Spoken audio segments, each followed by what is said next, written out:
Hello everybody and welcome in. Geekette, it is great to see you. I hope you're doing well.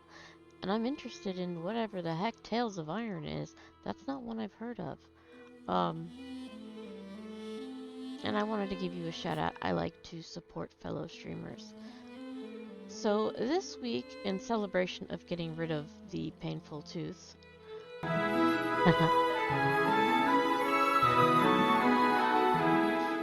Thank you, Liz. That's really sweet of you. Thank you for that resub.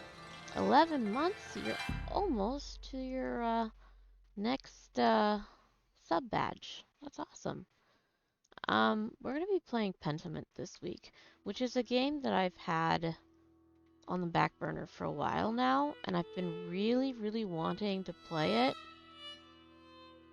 But I keep holding it out as a reward for getting to something. And I figure getting past all the pain is a good enough reason to start it. This is a medieval RPG style murder mystery type game. And there's a lot of reading, but it's going to be a lot of fun. I'm hoping you guys are going to like this as much as I am. I've watched other people play this. I have not played it myself. I have not even loaded the game up to find out if it's going to work. So hopefully it will. We're going to start a new one. Easy to read fonts, or I think I can read the other fonts just fine.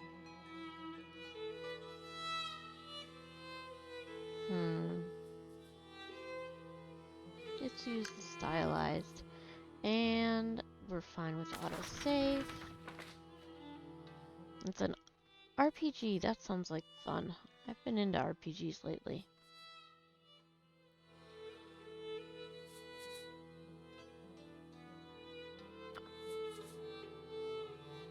Okay, so let's erase the page.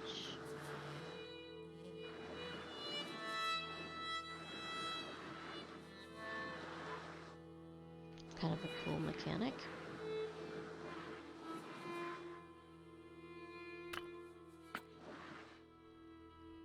Apparently I did enough of it.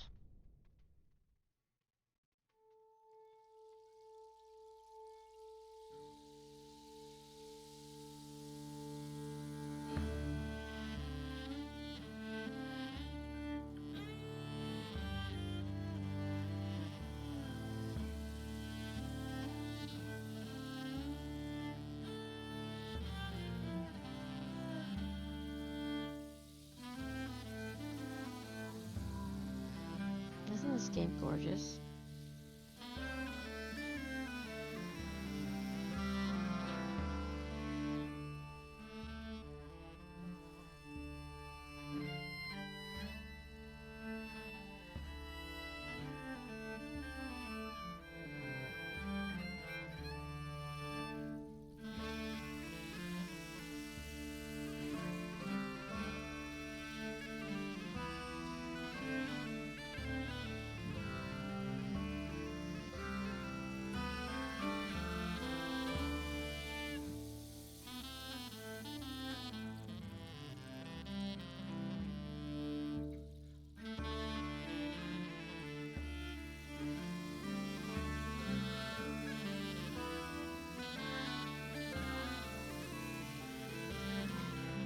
Back to 1518.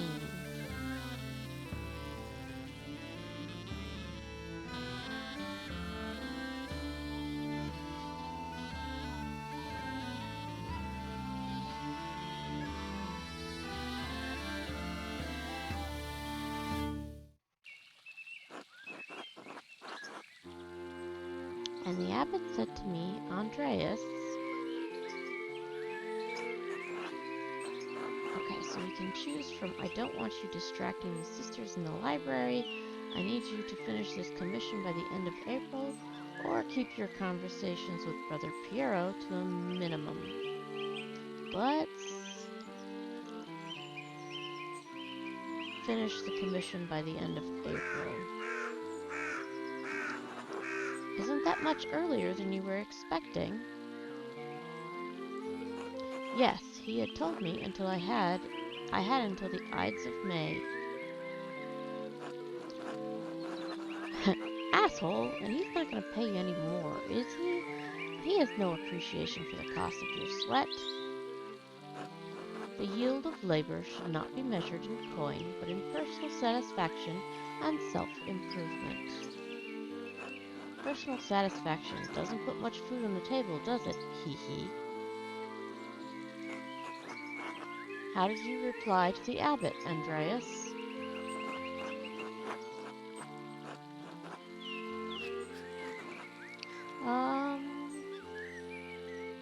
Told him it would be done when it was done, sometime before the Ides of May. That's what I like to hear. What's he gonna do? Find someone else to finish your work before May? It's true, making enemies with the abbot may not be wise, but he needs your work. And the doing of the work is its own virtue regardless of what the abbot may think. Despite the abbot's ire, you must endure. Soon you will have finished both the abbot's work as well as your masterpiece. Then you will return to Nuremberg, where marriage and a new life as a master await you. Yes, marriage to someone he has hardly ever met, or he has never met. Hardly ideal. Well, the alternative is becoming a philosopher. Oh, Jesus. Then you should definitely get married. Is she pretty at least?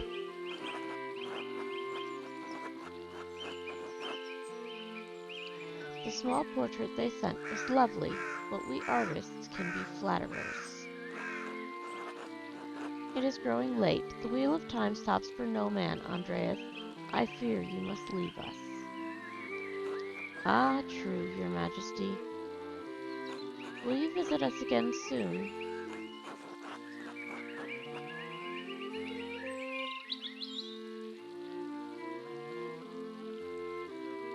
I don't know, Your Majesty. I will place for your safety and a swift return. Grobian, please see Andreas safely home. Of course, Your Majesty. Until next time, Andreas. Until next time, Your Majesty.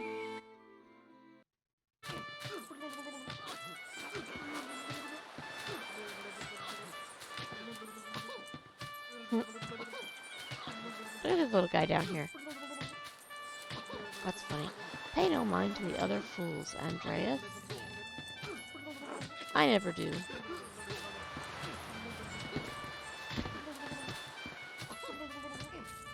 Ow!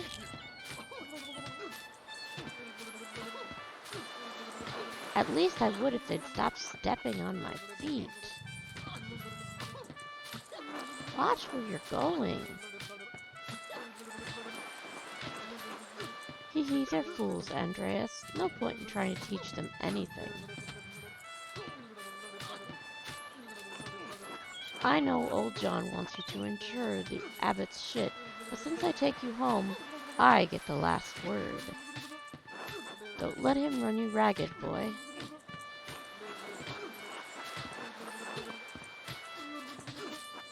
It'll be fine. I don't want to cause any trouble.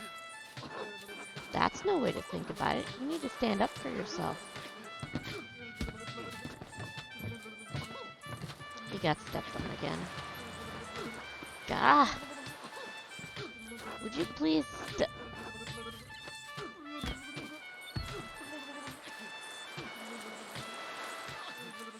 I give up. Take me home, Grobian. As you wish, Andreas.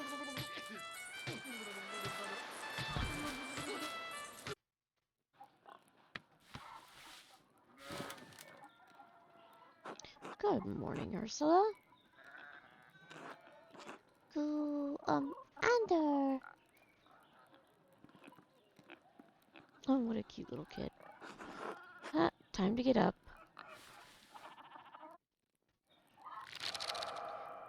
Chapter 1. The Baron.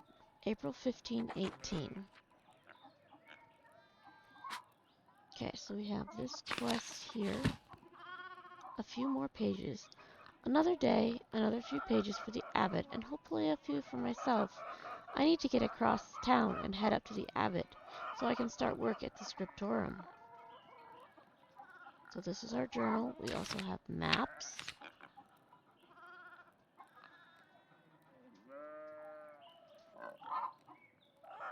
We have people that we're going to meet. Brother Piero is the only one we know of yet, and he is artist of Curacao Abbey, known for his kindness and helpful nature. Brother Piero is also respected as a master painter, specializing in works of extraordinary color. We also have a glossary. Nuremberg is a free city of the Holy Roman Empire, major trade center, city of arts, including printing. Okay, so we can go to bed. Okay, let's look at this. The Picatrix, Key of Solomon, the Heptameron, Prior Ferenc. Why does it... Prior Ferenc gives me all of these books to read. So who is Ferenc? That's who Ferenc is.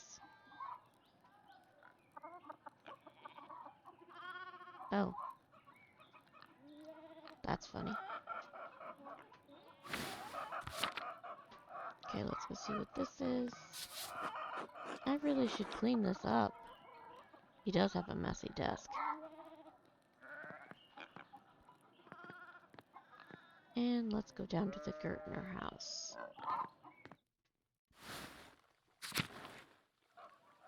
Oh, Ursula's gotten dressed now. Let's say hello. Under! Very exciting. We could go back to the guest room. We could go this way. Let's go this way. Let's talk to Clara. Good morning, Andreas. Did you sleep well?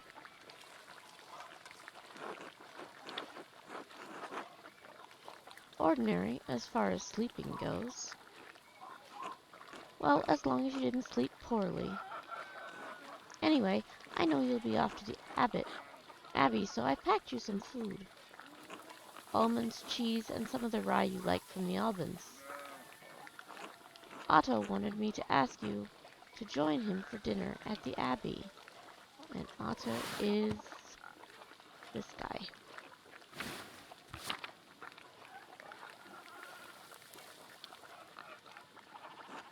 Eva says Otto stopped by? Yes, around dawn.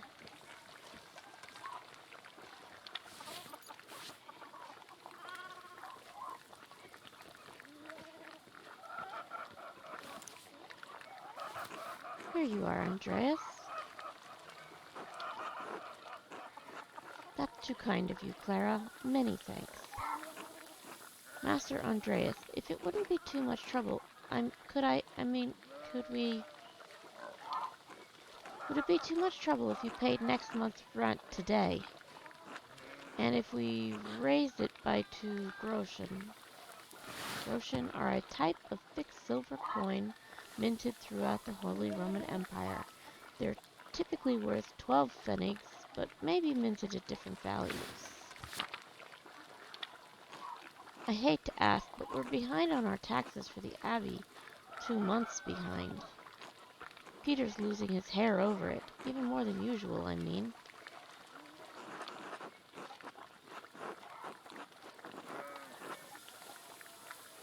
Okay, so we can either do some thinking,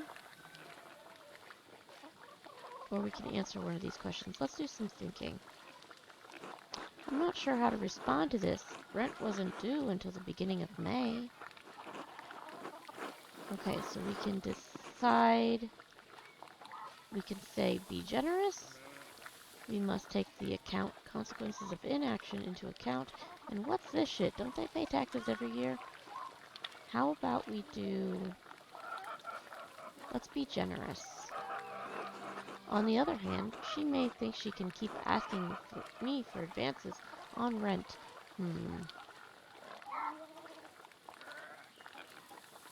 Let's say, I suppose that's not out of the question. Yes, I think I can manage that. We're so grateful, truly, Andreas. I apologize again for asking. It's just awful to be stuck in such a position. Our taxes get harder to pay every year. Peter works hard, but it just never seems like it's enough. St. Luke bless you for helping us out. Who is St. Luke? The Christian evangelist and patron saint of artists and physicians, represented by a winged bull. Okay. Speaking of St. Luke, how is your masterpiece coming along? It's been 2 months now, hasn't it? Slowly, I'm afraid. Most of my days are spent doing work for the Abbey. It's only during the divine office that Prior Ferenc allows me to work on my masterpiece. What is divine office?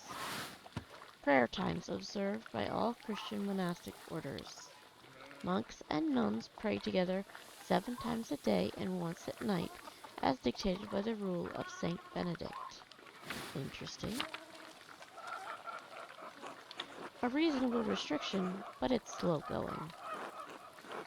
The city council doesn't require it to become a master. I'm making it mostly to show clients, and for my own sake. And yes, when I do finish, I will go back to Nuremberg, where I will marry and open a workshop of my own.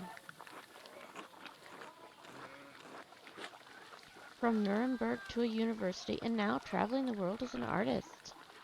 Hi, Smoky Glow! What a life you have ahead of you, Master Andreas. Yes, I suppose it does feel like I'm starting a new chapter in my life after, let's say, a few missteps. It must be rather frightening starting all over again.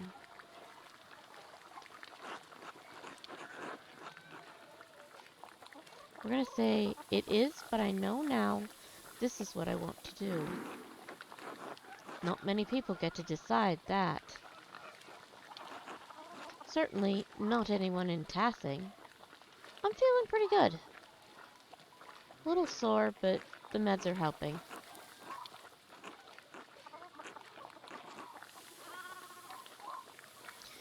Okay, so Clara says, anyway, I don't know anything about art, but I've seen you sketching such beautiful things in your little book. Your masterpiece must be wonderful. Well, it's hard to say until it's done. That's no way to think about it. I'm sure it will be treasured. It will be a treasure when it's finished.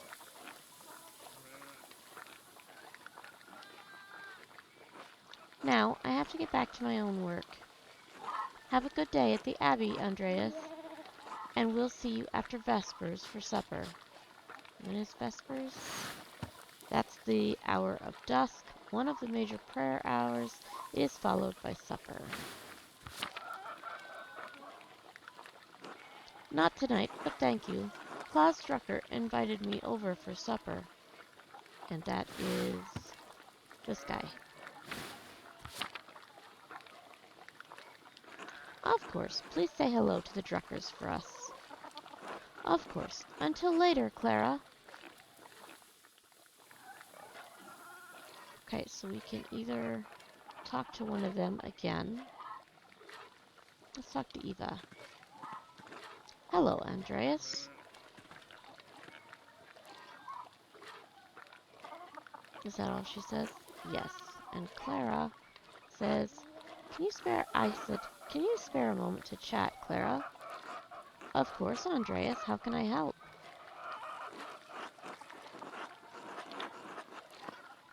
You said you were behind on taxes to the Abbey. Exactly how much are you short? Oh, well, about 2 guldens worth. A gulden is generally equivalent to the Florentine florin. If you can't pay your rent early, that's all right. I'm sure we'll find some way to pay the abbot.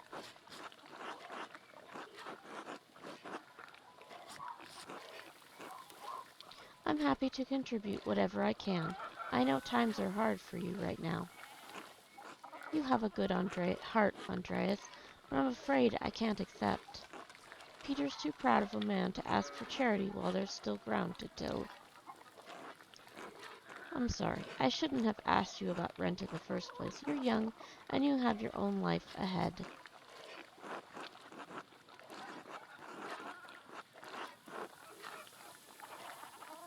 I'm happy to pay early, Clara.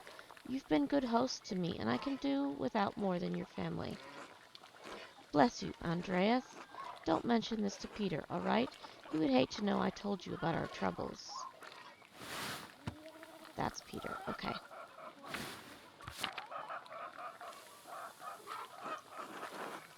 He won't know a thing. Thank you, Andreas. Until later, Clara. And we can go out to the Gertner farm. Go back to the guest room. Let's go out to the farm.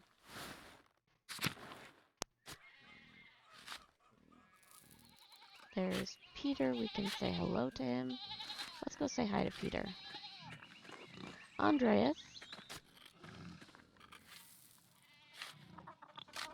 And that's all we'll get from him. We have some chickens. Who's this? That's ill Peter. Let's go see how he's doing. God bless you. Andreas? Oh yes, Andreas. This weather's been awful. Or god-awful. This town's gone to shit since my days. Were things very different when you were young? As different as beer and piss. The old abbot didn't bother us much about our customs.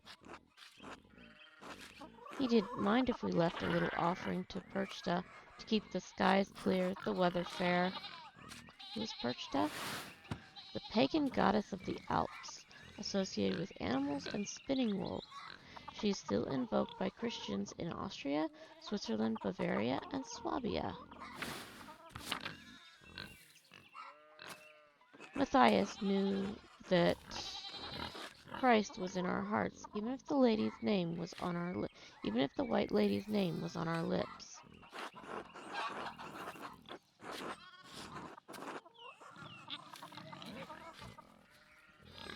Do you think the spirits have been fouling the weather since no one follows the customs anymore? Sharper than you look, eh? The saints weren't the first to watch over Tassing. My father knew that. Old Rannig Kemper knew that. The late husband of Ottilia. Okay, why does it say connecting to chat? It says I'm disconnected.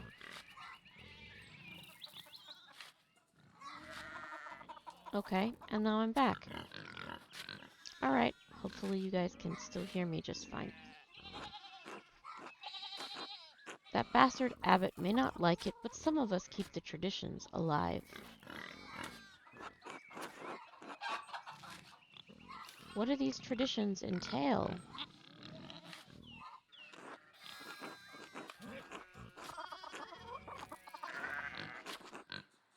When you get up to the night to take a piss, go around the right side of the house and never go back the same way. That way the witches don't steal your soul. Oh, how interesting. Cough, cough. I should go. Alright, God bless you. Alright, let's go this way. Can we talk to... No, we can't. Could earlier, that's funny. Big George. Morning, Andreas. Morning, Big George. How's it going? You working today? Just taking a rest for a bit. Dad's still in the field. He hit a big rock with the plow, and it took me Lord knows how long to pull it out. You off to the Abbey? Every day but Sunday. Right. Thank God for Sundays. Smells like a storm's coming, no? Smells like fresh alpine air to me. You've been traveling too much. Where was it you spent your Warderjare before you came to Tassing? What is it? Wanderjare. Wandering years during which a journeyman artist or craftsman travel far and wide to improve their skills. Okay, so we get to pick. So he knows some Italian and French, the Low Countries.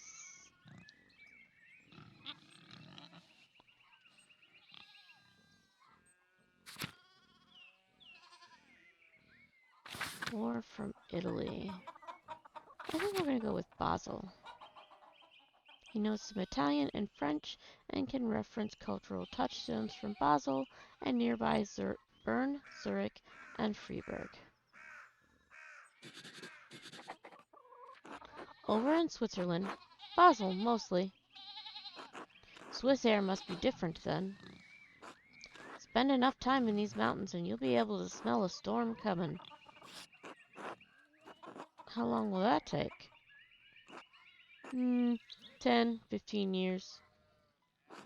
I don't think I have that long, Big George. What'd you spend all that time in Switzerland doing, anyway? Other than art, I mean. Okay. Let's see. Seeks out pleasure wherever he goes, enjoys the vice of the world. It's a craftsman. Rapscallion. Self-promotion, no. I think either craftsman or bookworm. I think we're going to go with bookworm. Andreas spends all of his non-working free time finding and reading as many books as he possibly can. Reading, mostly. I'm talking about books. I couldn't get enough of it. Basel is a tremendous center for woodcut artists and printers. And the books they produce are treasures. Every one. I didn't realize that books meant that much to you. I've seen Father Thomas's Bible and a few other books. I haven't had much use for reading, though. Who's Father Thomas? Okay.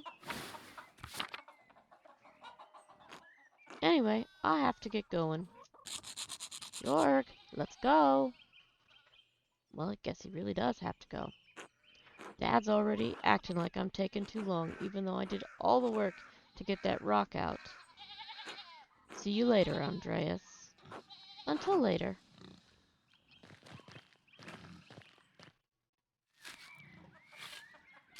Alright. Let's go to the town commons.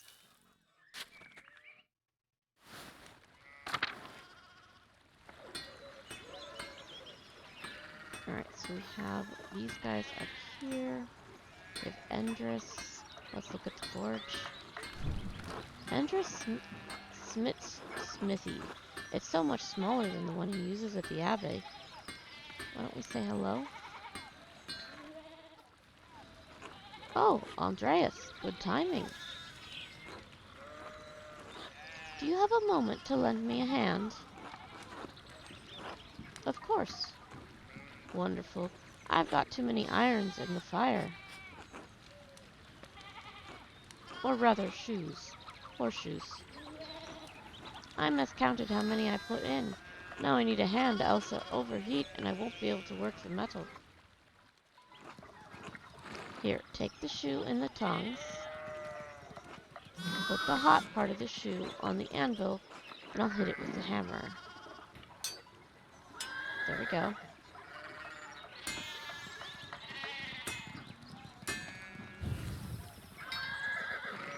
Let me turn it this way.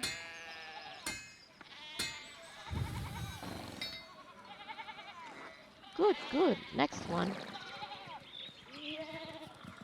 This way.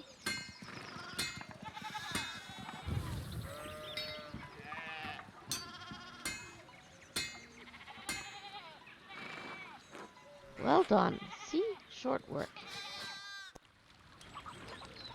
Thanks for the help, Andreas. I don't know what I was thinking doing all of those at once.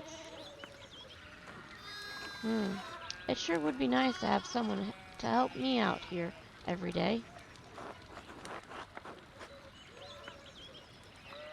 Have you considered an apprentice? I have. None of the boys in the village seem interested. Keep at them. I bet you could get Bert Drucker. Ha! Klaus would have my head if I tried. Anyway, I don't want to take up any more of your time. I'll see you and Otto up by the Abbey guest house for dinner. Until then. Okay, so we can go to the farm, which is where we just came from.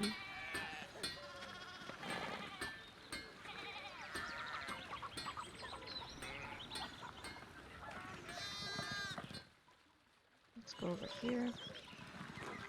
Martin, please, can you give me a hand here? This is Veronica. In the blue.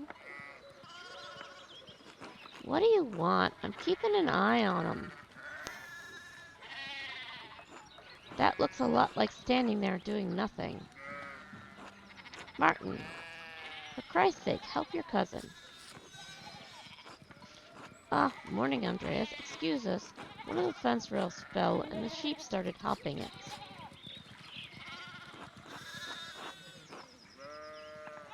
Okay, let's do some thinking. Should I offer to help?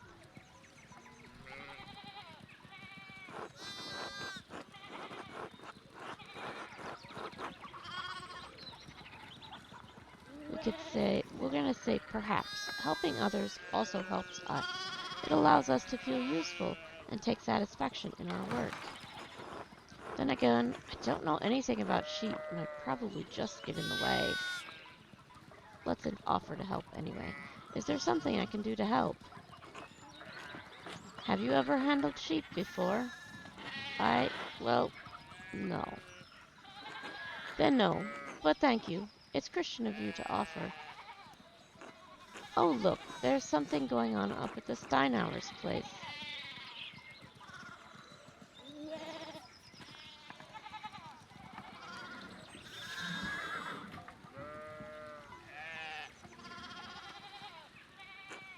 Who's that on the horse? He looks rich. I don't know, Martin, but Lucky is giving him an earful.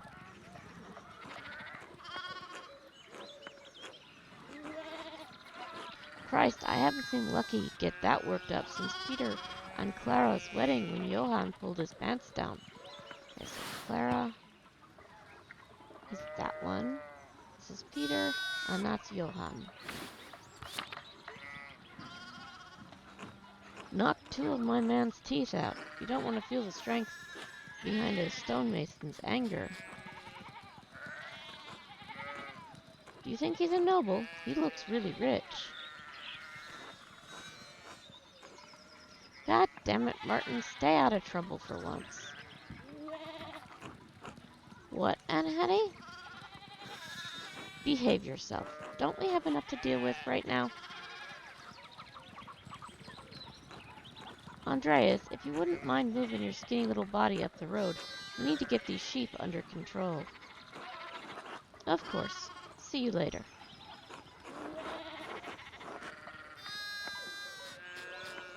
We'll tell him not to work too hard.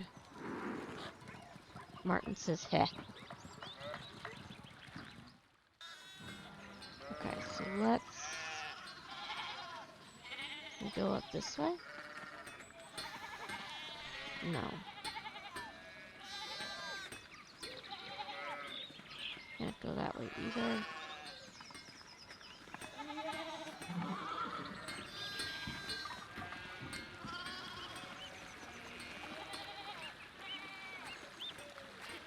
Okay, where do I go?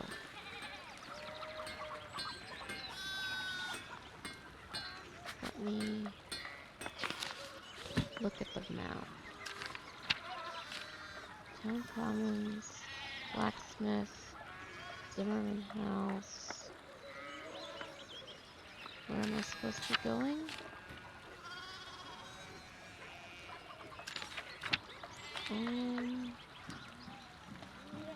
Need to get across town and head up to the Abbey. Let's try this. Let's try going this way, by the Zimmerman house.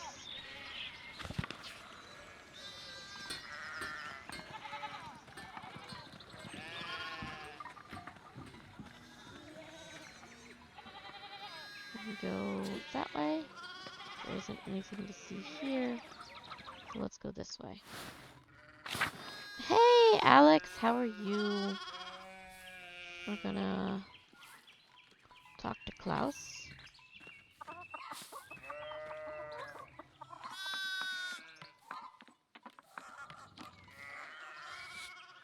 Okay.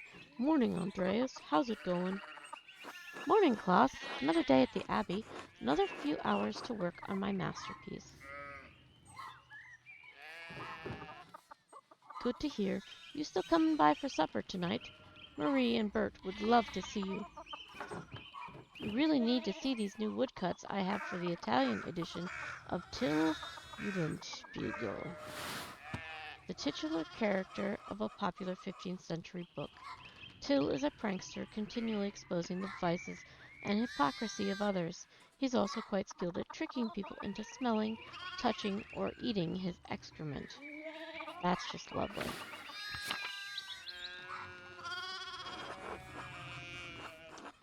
I didn't realize Father Thomas lets you print books in Italian. Come on, Andreas, he's not that strict. I know he's just trying to protect people from...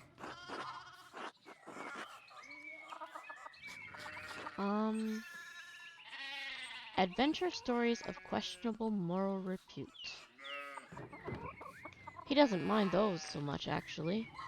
No. As long as they don't get too carnal. Oh. So, supper tonight, after Vespers. Of course. Thank you. Great. I'll tell Marie and Bert you're coming. See you then. See you later. And we can't go into the house. Let's go this way. I'm going to talk to Thomas. God bless, Master Mailer. I hope your week is going well. Thank you, Father. It's going quite well. I'm just on my way up the hill to get to work. Good, good. Andreas, I don't recall seeing you at Sunday morning Mass. You understand how important it is for your salvation that you receive Holy Communion, don't you? Okay, so let's see this. I just stayed up too late on Saturday. I don't want to get into an argument with him about this.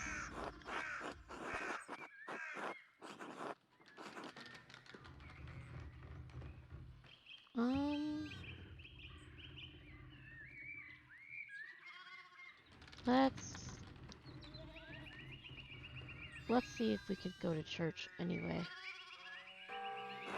Mass can be an uplifting experience, remember? Right, there's no need to argue. I should make a better effort to get to Sunday Mass. Yes, I apologize, Father Thomas. I promise you I'll make it this Sunday. You don't have to make a promise to me, but our salvation is contingent on the... Oh my, what a blessed day to receive an illustrious visitor. Master Malar, this is Lorenz, Baron of Rothvogel, a great lord from the countryside near Worms. It's a free city located on the Rhine River. Good to see you, Father Thomas. It is nice to be remembered fondly. I only wish all your neighbors were here were as welcoming. Well, yes. What brings you back to our little town? My wife and I were returning from a trip to Venice. We spent a few days in Innsbruck and it was terribly dull. Closest major city to Curacao. Aha. I mean, it has a certain charm common to these alpine cities, but the place was crawling with nobles for the emperor's diet. An imperial diet is diet is an assembly of the three colleges of the imperial estates of Holy Roman Empire, the prince-electors, the princes and dukes, and the representatives of the imperial cities. They meet to deliberate on matters of importance to the empire. Okay. The emperor, was he there? Did you see him? Oh, briefly, but he was sitting for a portrait at the time. Quite lovely. Didn't want to bother him or the painter. Alright, I'm gonna take a drink real quick.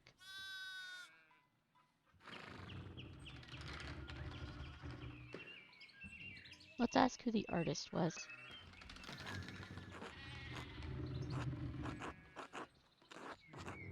I'm sure you know him.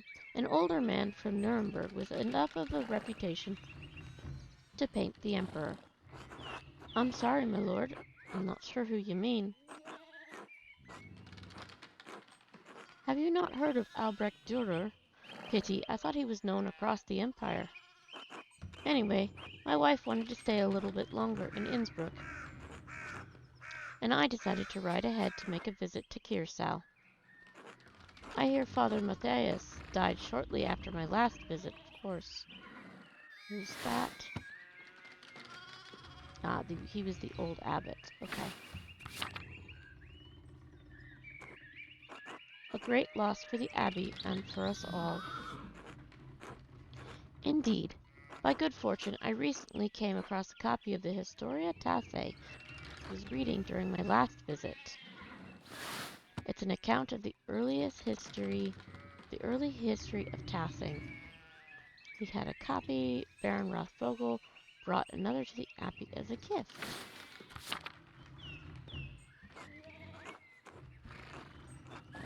Father Matthias was hoping to find a second copy to corroborate the contents of the first.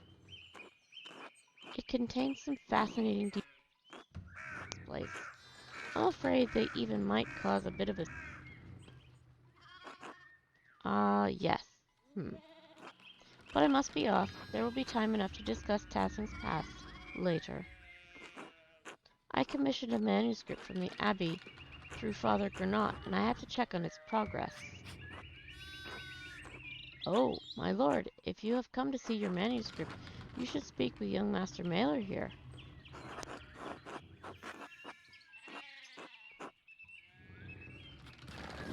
Not quite a true master yet. I still have to marry and be approved by our city council.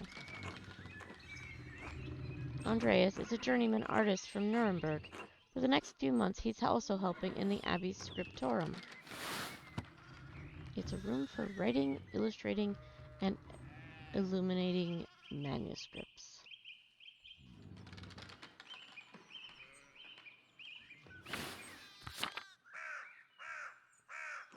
A Nuremberger artist working in an abbey scriptorium in 1518? Oh, we should talk, Andreas. I must know the story.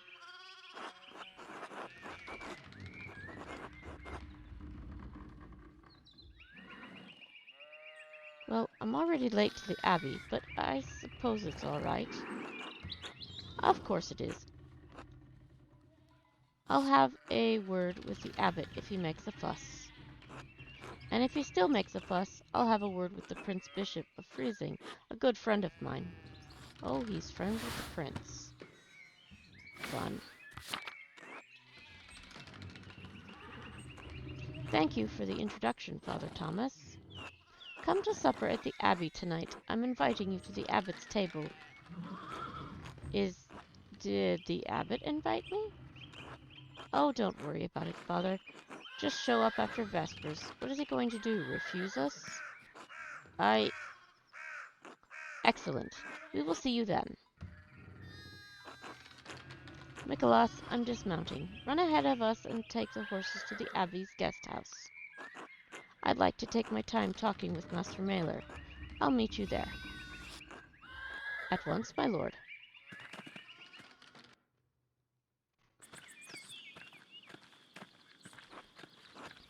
So, then, a journeyman from Nuremberg. Forgive me for saying so, but you seem a little old to not yet be a master. You said you were unmarried. No, I'm not married, but in truth I came to my vocation later than my fathers and brothers. I was in a university for a number of years, at Erfurt. Where is this? One of the most populous cities in the empire, and it's located near its heart. It's a center for humanist thought. Cool. Erfurt, wonderful. The same university as Martin Luther. Have you read his works? Tremendous mind. He's a professor of theology. He says things about the church that should have been said years ago. Might get him into... And a brilliant man. Wait, you may have even met him. Did you? You must tell me. No. He was a few years ahead of me.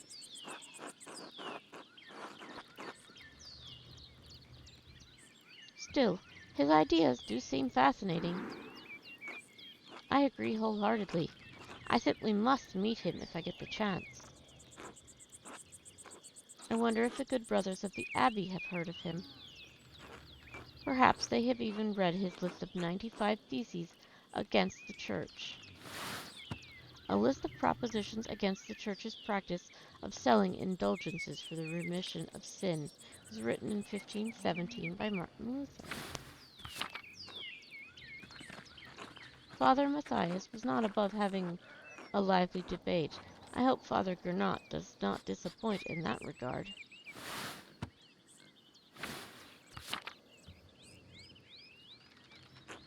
But enough about Luther for now. Tell me about your university studies. Forgive me, Baron, but did you attend university? You seem very well educated. Ha, no.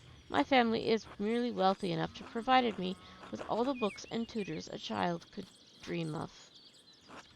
I love all knowledge, from Aristotle and Cicero to Ficino and Erasmus, and everyone in between and yet to come.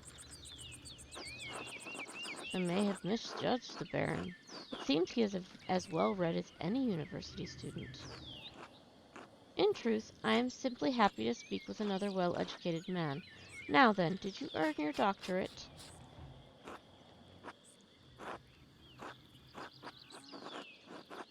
I already read that. No, I didn't. Only a master's degree. I started working toward a doctorate, but I didn't finish. Oh, that's a shame. What was your area of study?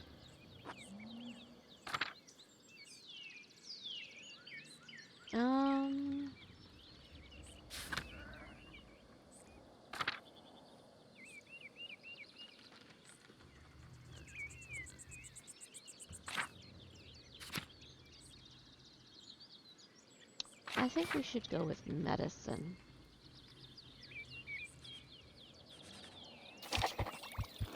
All things medical, studying the latest and greatest texts coming out of Italy. Yes, the Italians continue to innovate in that area. Extraordinary, really. Fascinating work. Who knows what secrets we may learn about the human body in the decades to come.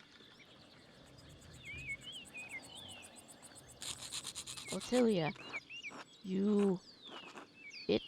if I had any faith, I would have prayed you'd never show your face here again.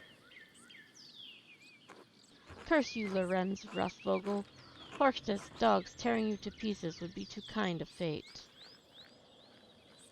Really. These rustic communities display a shocking lack of hospitality, don't you think? What was that about? Who knows? By the time I finish guessing, the old crone will probably be dead.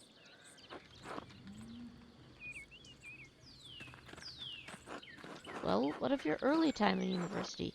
Every student must study the trivium and quadrivium, yes?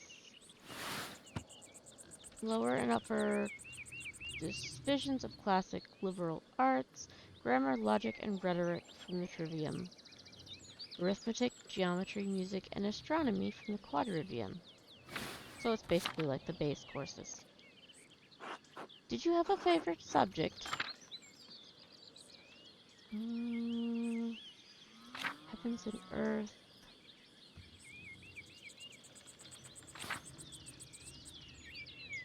No, not that. Magician.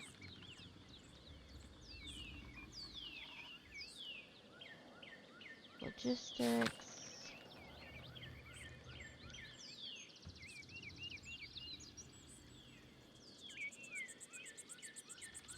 Latinus. I'm thinking I want to go with the sky. He's also familiar. He knows a great deal about the constellation, heavenly bodies, and their movement. He's also familiar with various plants and animals from study and personal experience. I love studying the natural world, my lord, both the heavens above and the wild spaces around us. Formerly, I studied as much astronomy as I could. It's incredible how much we've learned from both the Arabs and the Greeks.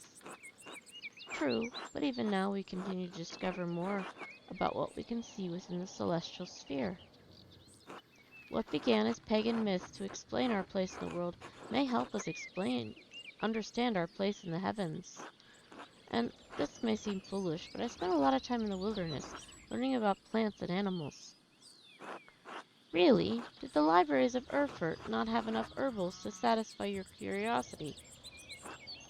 I don't mean to malign our most august Greek and Roman authors, but De Materia Meditae was written before the coming of Christ. It's a pharmacopoeia.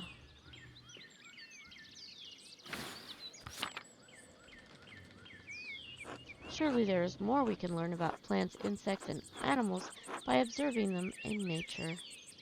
And beyond that, I simply have a love for wild places.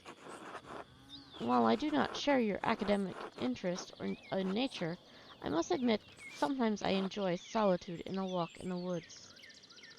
And your other studies, was there anything else you excelled at? Hmm,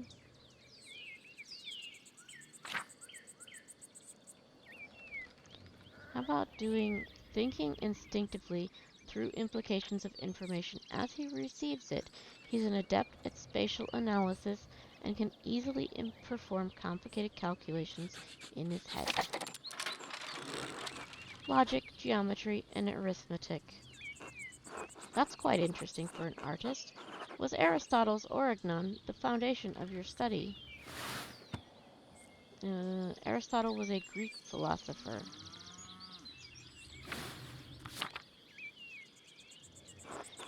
Yes, the Organon for logic and Euclid's Elements for geometry, but the past few centuries have yielded wonderful new texts on logic. Peter Abelard provided the foundations of scholastic philosophy and established the primacy of Aristotle's work. He was a French teacher.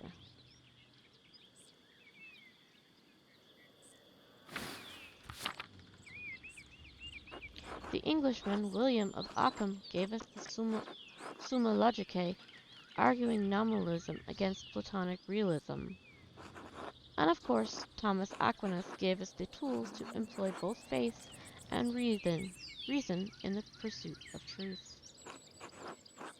All monks and friars, of course, a great deal of work to force Aristotle to fit within the Church's version of truth. Is that wrong? I question that these great men should have to wrestle logic into what the Church established by fiat and force. Ah, there's the Abbey. I have good memories of this place, and of Father Matthias. I was sad to hear of his passing. How did you come to know him? How did you come to know of Curacao at all? My family has been patrons of Curacao for, well, I don't know how many generations. Some years ago, I heard that Curacao had a wonderful library and artisans. Professional artists have taken over most manuscript production, so I was shocked to find an active scriptorium here.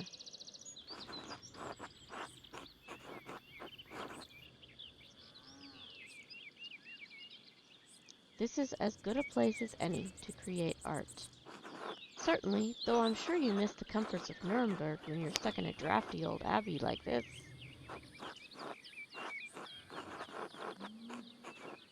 I'll get back there soon enough.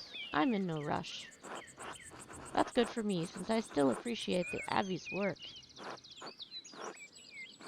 I commissioned a manuscript through Father Gernot a year ago.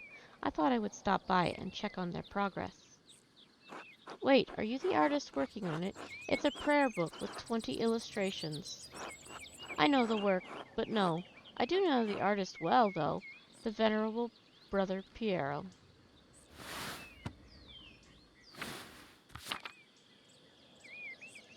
How venerable. He still has his wits and his skills, if that's what concerns you. Brother Piero has an incredible talent with color. Then I look very much forward to seeing it.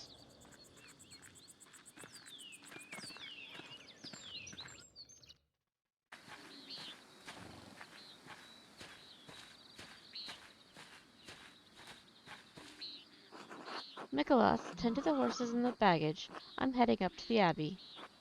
Yes, my lord.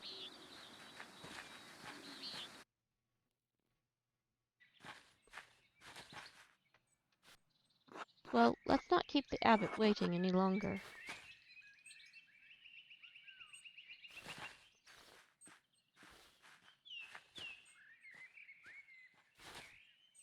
Nuns. Quite unusual for a Benedictine house to have monks and nuns, even if they are separated. The church closed most of them centuries ago. But then Kirsa is a place out of time in more ways than one. Do you know Mother Cecilia? She seemed to recognize you. We are acquainted, yes. Let's leave it at that.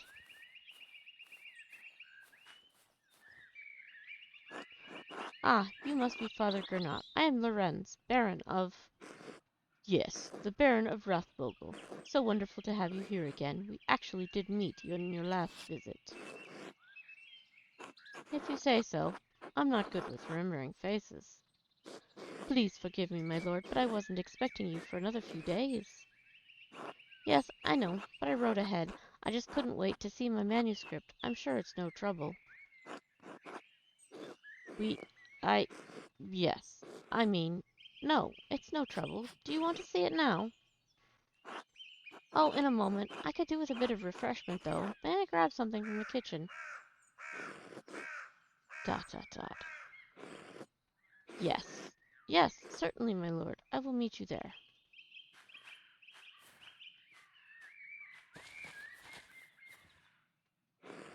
Andreas, I don't know what you were doing with the Baron, but I need you in the scriptorium. Now!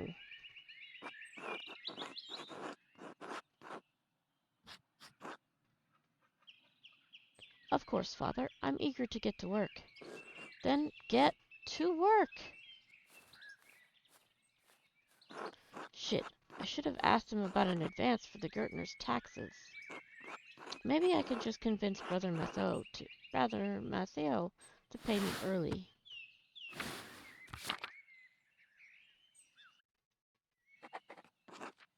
Okay. The Gertner's taxes. Find a way to get paid. What are we flashing about? Okay. So we've learned Heavens and Earth, Logician, our journal.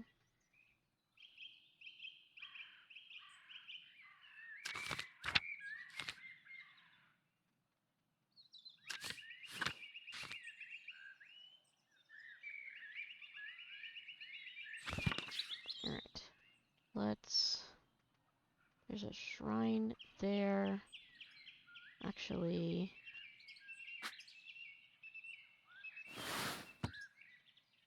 No. I want to go to the map. Where do I need to go to? I need to go to the scriptorium. Way over there.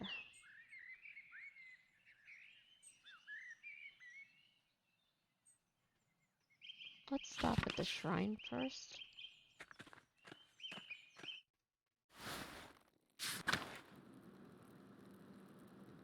Marguerite. Let's look at this. A reliquary containing the hand of Saint Moritz, which is said to once held the Holy Lance. And this is Brother Matthew, who maintains the shrine along with some of the sisters who paint badges for pilgrims. Let's talk to Marguerite. God bless you, Brother Piero. No, wait, it's Master Mailer. I thought you couldn't see, Sister Marguerite. During the day I can see some colors. How did you know it was me? You and Brother Piero both smell of the pigments you use. But you're taller, and you have another smell to you, like fish or burned almonds.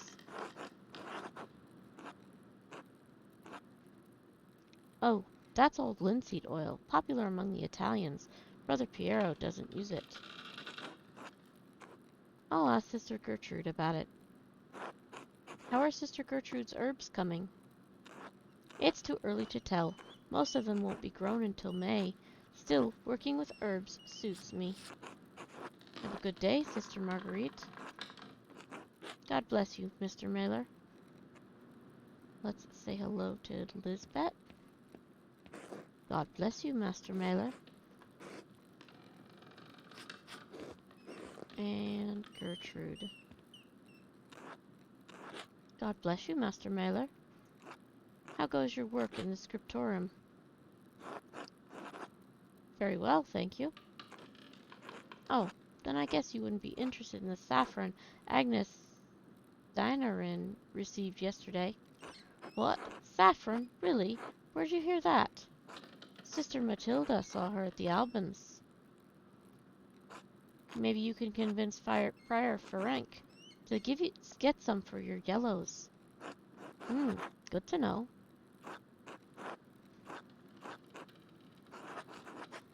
Are you in need of any herbs or flowers? I could pick some for you on my next trip to the meadow. Oh, don't worry about that. I'll go gathering in the forest later. Until later, Sister Gertrude. Bless you, Andreas. Maybe I'll see you by the shrine of Saint Satia one of these days. Alright, let's go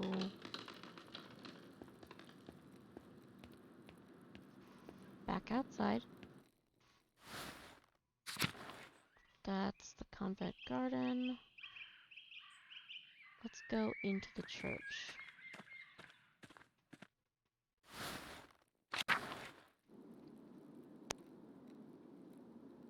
That's the monastery. Don't need to go there.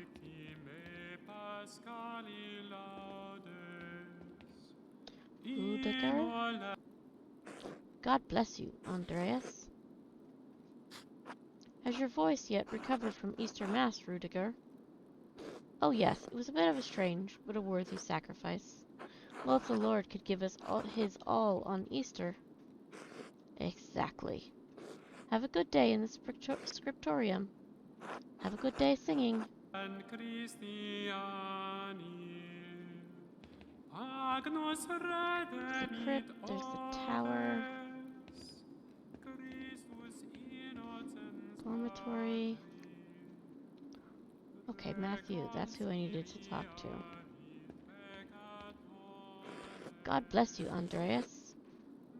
How is the sacristy today, Matthew? The same as yesterday. Does my vacation seem silly to you, Master Mailer? No, I was just being friendly.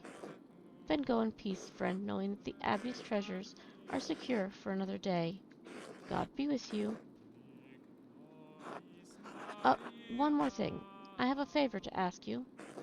Yes, Andreas?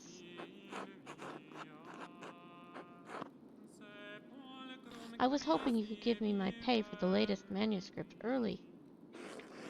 This isn't part of the agreement you made with Father Gernot. You'll be paid upon the completion of each additional manuscript you illuminate, not before.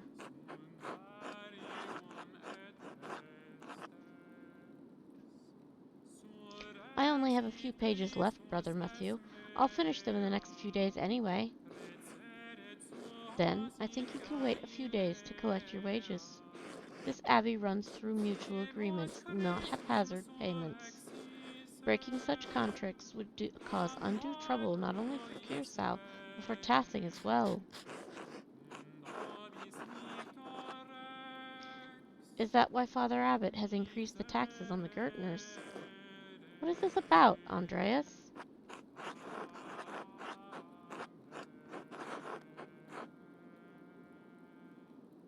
I would like to help the Gertners pay their taxes to the Abbey. The Gertners' failure to pay their taxes have reached even you, I see. Very well. Do not ask this of me again, Andreas Mailer. Here you are. I shall note this with Father Gernot and Prior Ferenc. Thank you, Brother Matthew. Humph. God bless you, Andreas.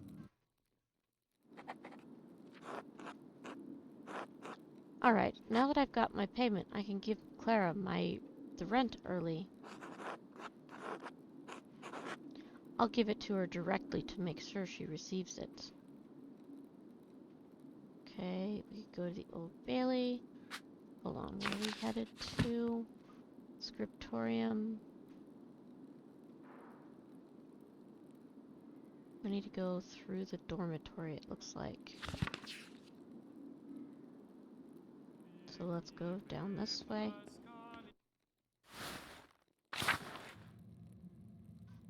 And to the Old Bailey. Is there anything in here that I can look at? I'm just gonna look around. Nope, I'm not going to the cloister.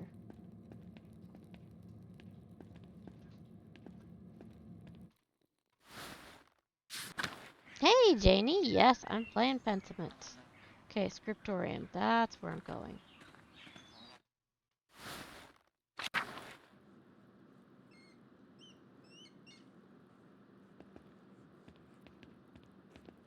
Such a cool story. Let's talk to Piero. Andreas, God bless you. It's so good to see you. Good morning, Brother Piero. It's good to see you as well. I don't like this weather. My bones ache. It means a storm is coming. Big George Gertner says that if you live here 10 or 15 years, you can smell storms coming. Brother Eldoc has been here long enough that we can always smell him coming. Do not forget, Brother Guy, the fate of the youths who jeered the aged prophet Elisha outside of Bethel. Are you comparing yourself to a prophet, Brother Eldoc? I'm comparing you to an impudent youth whom the Lord in his ineffable wisdom may choose to strike down.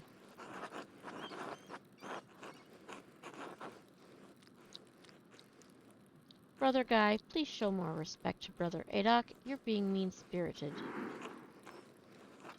This will be remembered. Interesting. Stay out of this, Andreas. The old fart can defend himself well enough.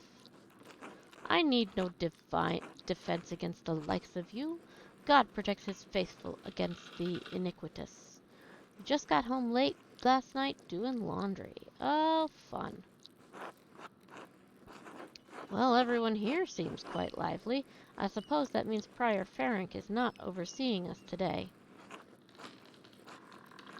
He was here, but then he heard Lorenz Rothvogel had arrived, and he hurried out like a little mouse. Ferenc is so desperate to impress the abbot and nobles like Rothvogel. It's pathetic. You feign kindness to Father Abbot and our prior, only to speak about them like this behind their backs. It's shameful. Oh no, Baron Rothvogel. His manuscript. I just realized he will want to see his manuscript. How silly of me. Of course that's why he's visiting. Perhaps if you were younger and faster, you wouldn't need to worry so much about patrons' visits.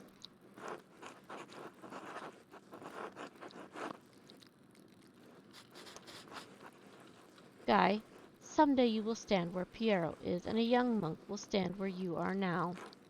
Oomph. Anyway, what's the problem? The Baron is just one client. He has to wait like everyone else. Andreas, Baron Raspogel, is not like anyone else. He has powerful friends, including the Prince Bishop of Freising. Curacao is already out of favor. Father Abbot does not want to have to deal with more attention. Well, if Prior Ferenc isn't here, I'm going to work on my masterpiece until he arrives.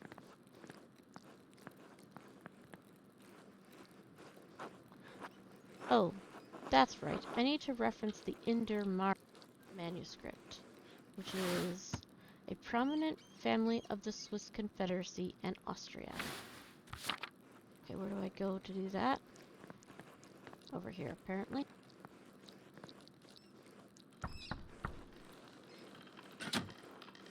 What do you want, Andreas?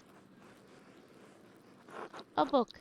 The Indermar manuscript, the Book of Hours, which is a type of illuminated manuscript that contains an abbreviated form of the prayers.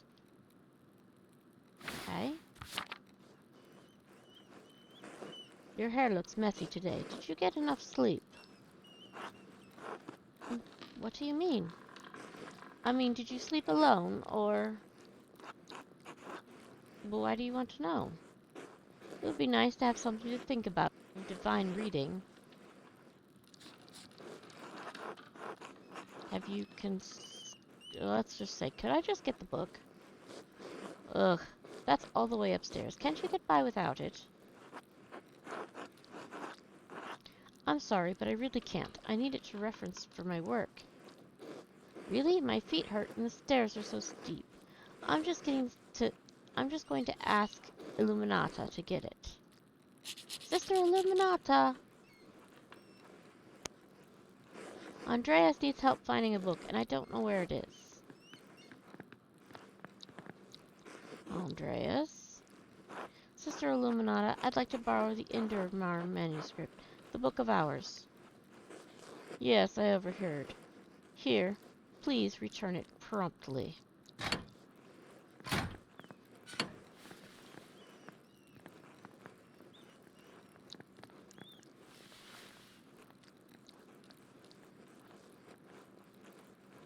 Andreas, may I see how your masterpiece is coming? Of course, your opinion is always welcome. Oh, that's pretty. Yes, the composition is lovely. There's a joyful spirit in your arrangement of the figures. The contrast of colors is also quite nice, rich and beautiful on their own, but not overpowering the scene. It doesn't feel right. I don't know why. It's an excellent interpretation of someone else's work. What do you mean? It's all my work.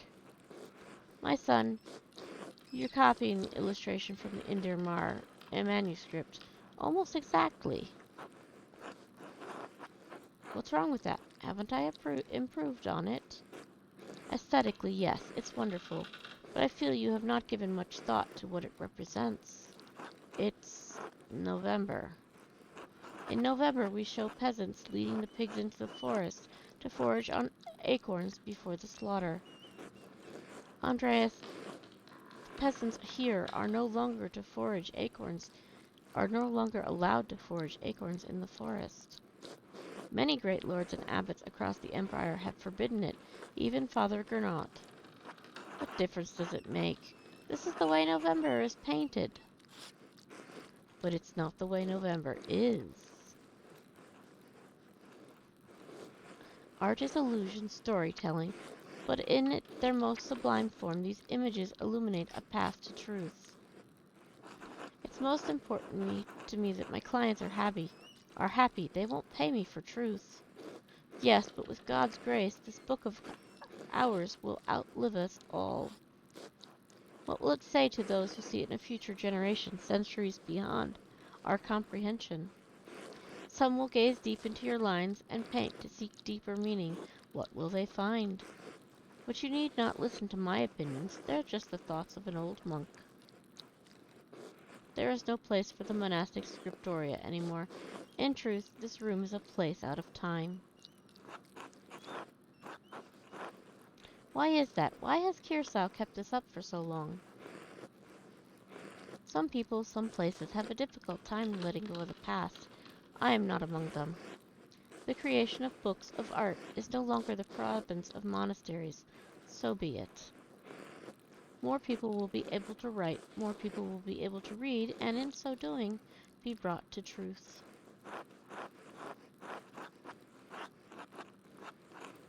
I think there will always be a place for artists like you and Brother Adok. From Guy. We're gonna say nothing. This will be remembered. It's kind of you to say so, Andreas, but you need not be concerned for me. I have lived a long life, and I am happy to have served the Lord. When he calls for me, I am ready.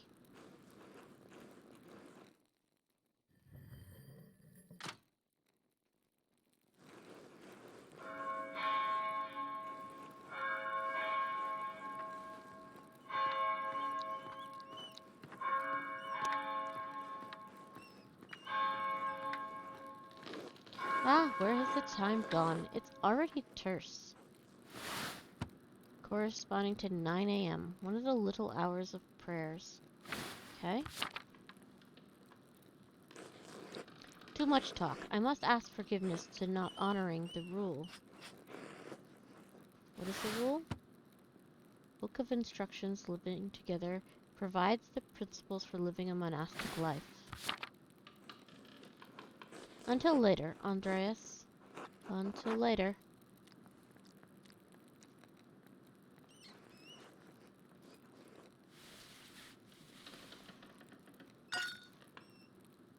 Oops.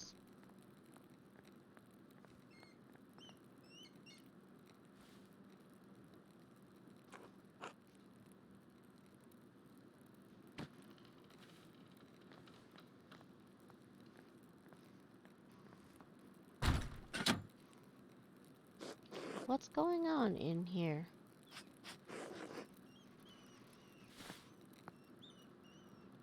Alright, let's go talk to Illuminata. Andreas, what was that noise? Oh, so sorry, Sister Illuminata. I knocked a bowl of paint onto the floor. But then Prior Ferenc came in, wrote in one of his books, slammed it closed, and left. He was in such a fury, I don't even think he noticed me. He was slamming books shut. Prior Ferenc should know better than that. Some of those manuscripts are quite delicate. I fully agree.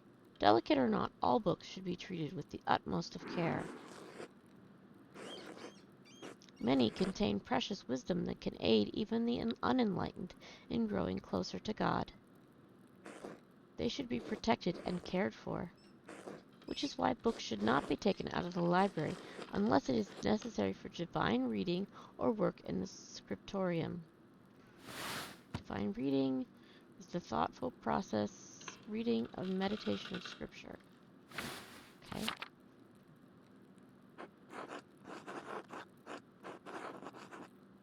Oh, that reminds me, there are a few more books I've been wanting to borrow. You can't be serious. You want more books?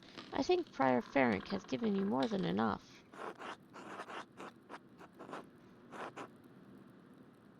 Let's do some thinking.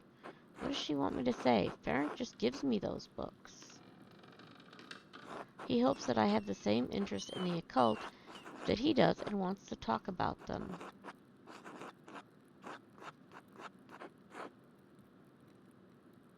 Then tell her the truth. She knows Ferenc is the one requesting the books. She won't hold me accountable for something that isn't my fault, would she? I don't ask for those books. He just gives them to me and asks for my opinion. That's between the two of you. My concern is only for the books. I can't give them out to just anyone. I am not just anyone. You're right. You're not. You're a member of this community. The brothers have their vows and vocation to guide their conscience. You could just wander off with half of the library if I loaned it to you. I take offense to that. I may love these books, but I would not have run off with them.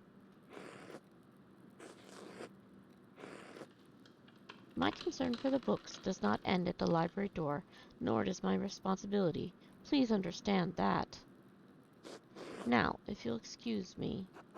Wait, what's all this fuss about Lorenz Rothvogel? Why is the Prior Ferenc so nervous? Lorenz? I didn't know you were familiar enough with the man to use his Christian name. Anyway, I haven't dealt with him personally, but the Prior and Father Abbot have. I only know that he's purchased a number of our most valuable manuscripts over the years, and he paid enough to help the Abbey when we needed. Like, what? What did he buy? I can't remember. You know, I have my own responsibilities to attend to.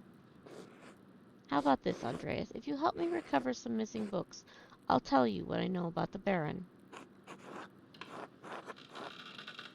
Of course, I'll help in any way I can. Thank you. It's for the good of the Abbey. Where should I begin? Out there, where you and your cohort have carelessly strewn books around the scriptorum. I will tell you what books I'm looking for.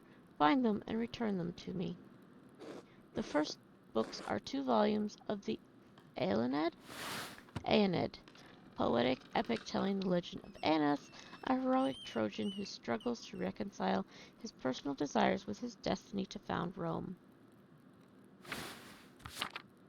Okay. Reddish covers, 14 inches by 10 inches, 3 inches thick. Oh, I know which ones. They're among Piero's favorites. He keeps them by my desk. Then they are not his to keep.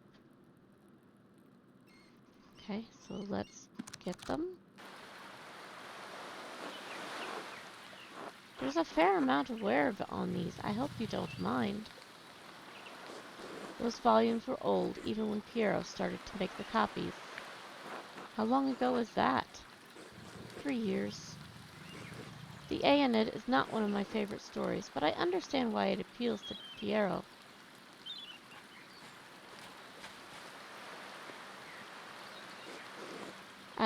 Aeneas chose his duty to the gods over his lover, Dido.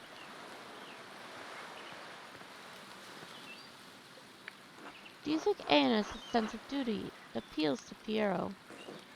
We all have our vocations. Brother Piero takes his more seriously than most of the others in the Abbey. You clearly take your chosen vocation seriously. Andreas, I didn't have a choice in my vocation. Few women do.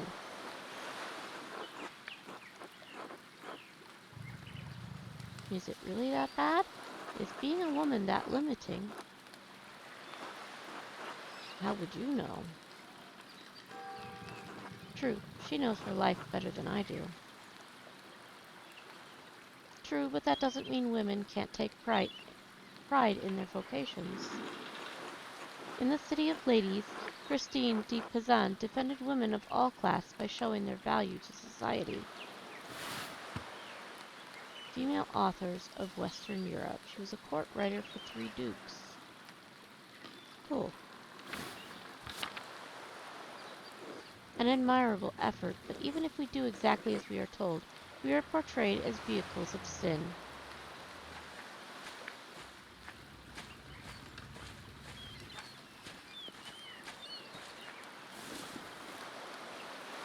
Temptresses and seducers by virtues of our sex, even when men are the aggressors. Even in the Abbey we must travel in pairs lest we tempt the brothers or others. And here in these pages Virgil casts Dido as Aeneas' seducer, though it was the gods that thrust her into his arms. Like Dido, we ordinary women are merely tools in the tales of men. We could never be the protagonists of our own stories.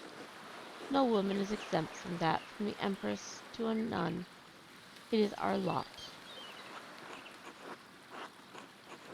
I suppose I understand now why you are not fond of the Aeneid. It's fine poetry. For men. Now the books, if you please.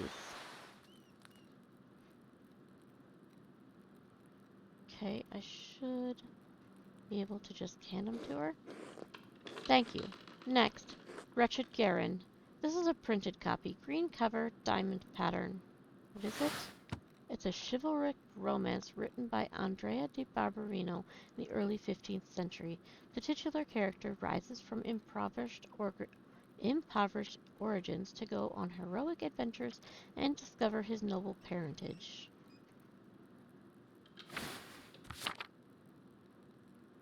I do not have the size in the ledger, but hopefully the description is enough. I know the one you're talking about. Brother Adak was reading it. So let's go see. I think it's this one. The beauty of this book truly belies its ridiculous content. I'm surprised the Abbey owns a copy.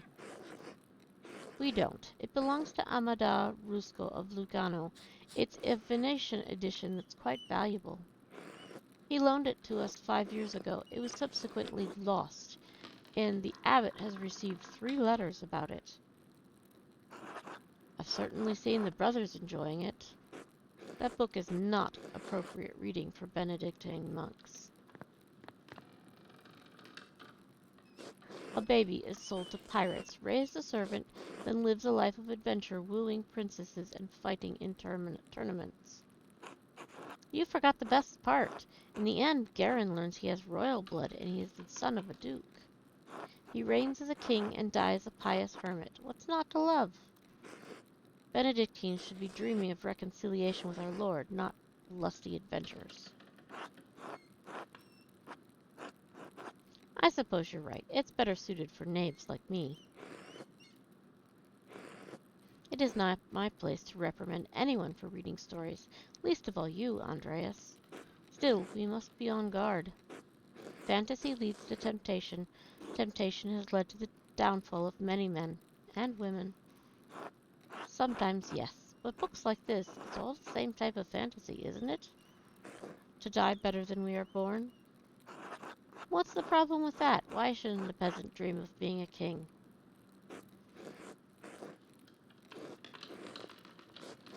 There is neither Jew nor Greek, neither slave nor free, neither male nor female, for you are all one in Christ Jesus. We may be one in Christ, but we are not equal in this world. It isn't this world you should be concerned with, Andreas. But the book, Andreas, we must return it, or would you like the abbot to receive a 4th letter?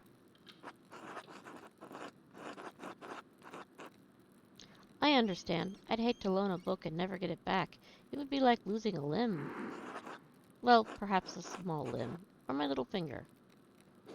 Regardless of the size and importance of the body part in question, I understand and appreciate it. It's not my goal to deprive the brothers of their joy, but to return Amadeus Rusco's property. The book, please. Okay, let's go give her the book. There's only one book left. Then you will be free from bondage. A dark red cover, 8 inches high, 5 inches across, 2 inches thick. Oh, I remember that. I believe Brother Guy was reading it.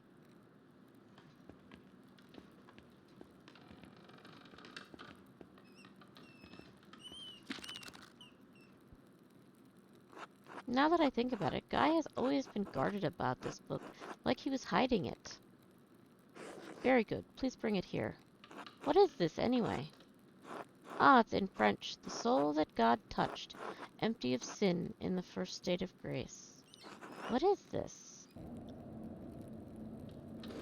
Why are you asking so many questions? Just give it to me.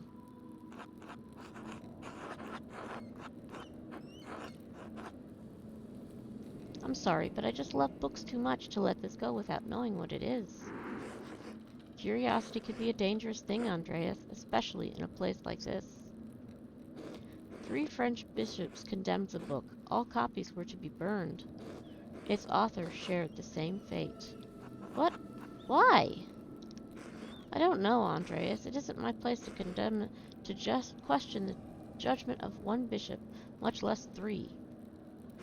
And before you ask, no, I haven't read it, but I know it contains a dialogue between love and reason. So the book is dangerous. When did the bishops condemn it?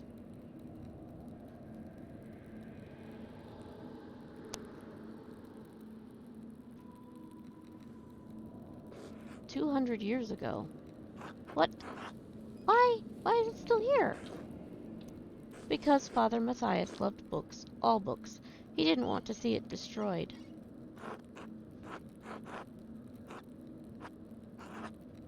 And he was right to do so. Books shouldn't be destroyed, even if their content is in question. The Holy Church does not share your opinion. It is the law. It is their law we must contend with, not your emotions. The Church was wrong. I'm not going to debate this with you, Andreas, and Father Matthias is gone. It is not my place to question the former abbot's decision, but when Father Gernot learned it was in our possession, he wanted it destroyed.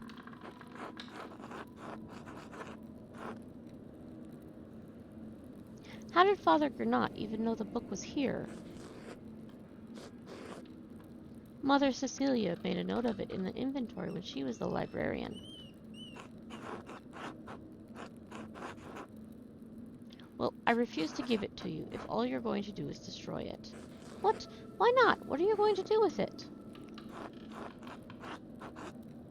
I'm not sure. I'll hide it. Keep it safe. Give me the book, or our deal is forfeit. I won't tell you anything about the Baron Rothvogel.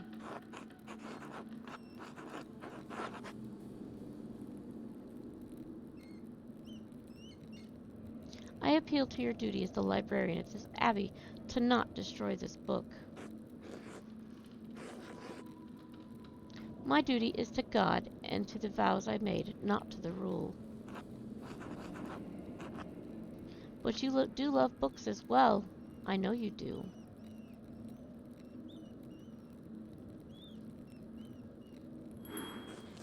Success. Andreas, I love God. Books contain knowledge that can help bring us closer to His truth. I do not love books as things, but I love that books convey God's truth. It is not my place to judge your love of books, but it is not a love we share. My love burns bright enough for both of us. I mean it, sister. You cannot destroy this book. Andreas, you sound deranged. It's only a book. Then let me keep the book. Please. Now you sound even more deranged. I'm sorry.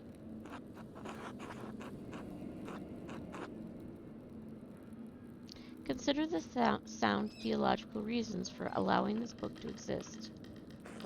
More sound than the condemnation of 3 bishops of Paris. I mean, who are you going to trust? Them or me? Thank you for making my decision so easy. Did you leave university voluntarily, or were you expelled?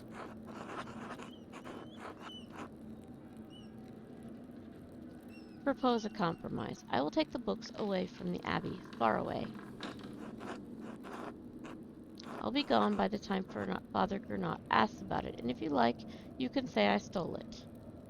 I doubt he'll make a fuss about me stealing a book he wanted destroyed. I don't like this, Andreas. It feels wrong in my heart.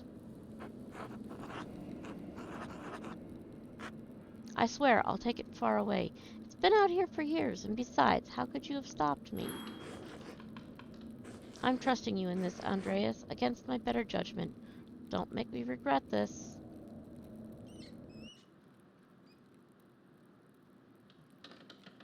Nice.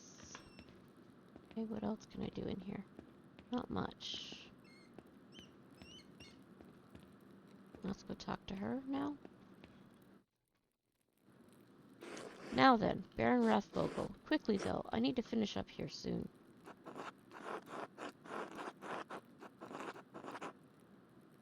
Let's think. She may only have time to answer one question, so I should choose carefully.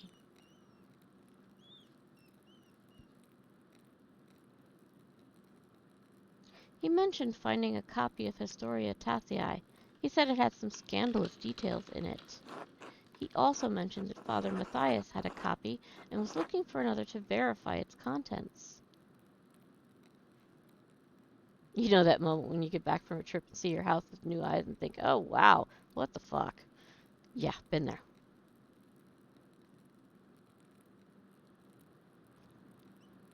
Definitely been there.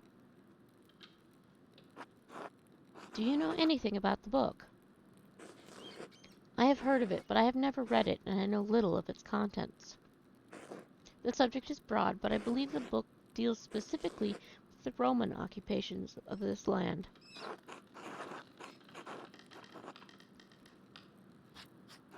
What do you know about Romans in Tassing? I have no proper education on the subject. I only know the folklore passed between the locals and this community. And of course, the miraculous life of Saint Moritz is intertwined with that of the colony.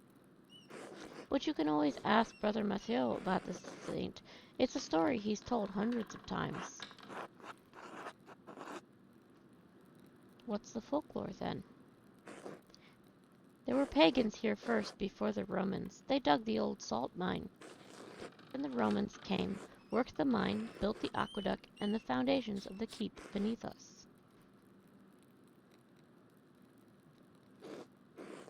St. Moritz's legion came, St. Satia helped them, and was martyred for it. And then the Romans left. They took their slaves, their legions, and their gods with them. Another tribe moved in and built a new town on the bones of the old. Sic transit Gloria Romae. Well, I must be off to Mass. Thank you again for your help, Andreas. Wait, how will you get to the church if you can't enter the scriptorium? I thought this was the only door into the library. We are standing in the oldest part of the abbey. And like any old place, it has its share of secrets. Good day, Andreas, and God be with you.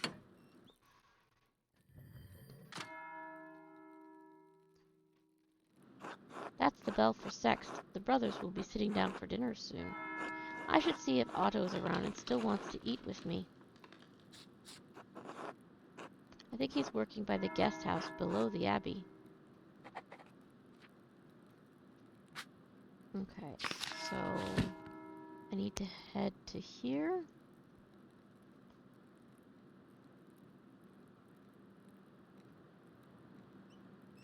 Through the cemetery might be a good way to go.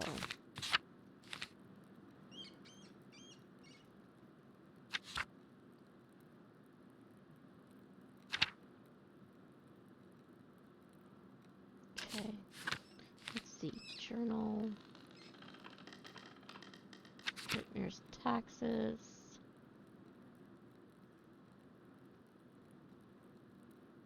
Okay, so I should need to get the money to Clara there. We're gonna go see Otto and eat with him. We're gonna go out through the Old Bailey.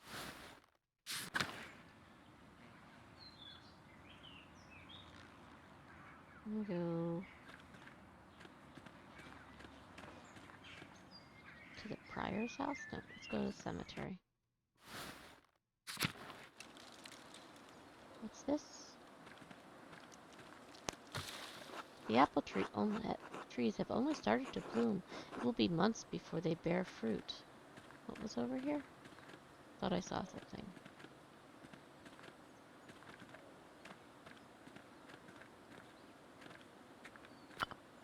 Monument to the founder of the Abbey. It's fairly recent.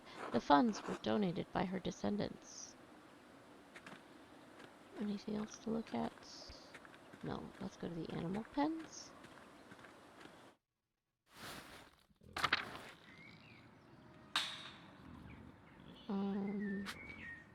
Now I need to go to the large garden.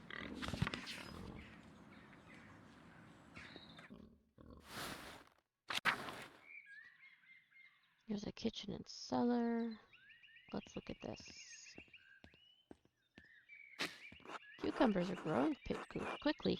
I'm sure whatever isn't eaten will be pickled. Wonder what recipes the brothers have for peas. Okay. Cloister. Wait. I'm going past the abbot's house to the guest house.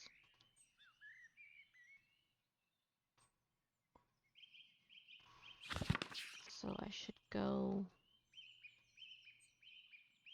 through here.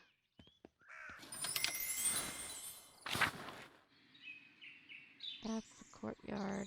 Going this way. Hold on. Chapter house, I'd go past there. Okay.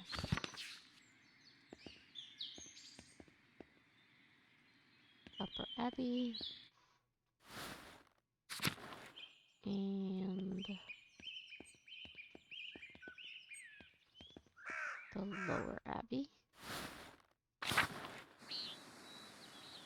There's Martin.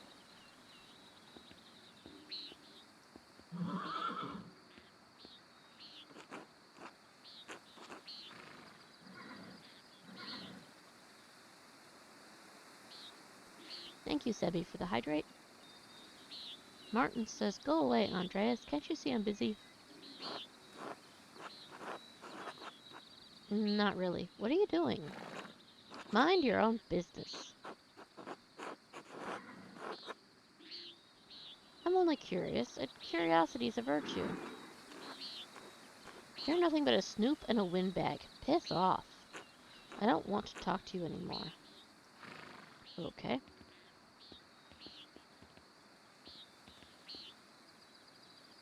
Where's Otto? Good day, Master Mailer. Ah, Andreas, good to see you. I trust Clara gave you my message.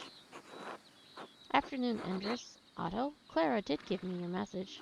Sorry I missed you this morning. I was still asleep when you came by. Yeah, the abbot really lets you get away with anything, doesn't he? Leave him be, Otto. I'm hungry. Let's pray.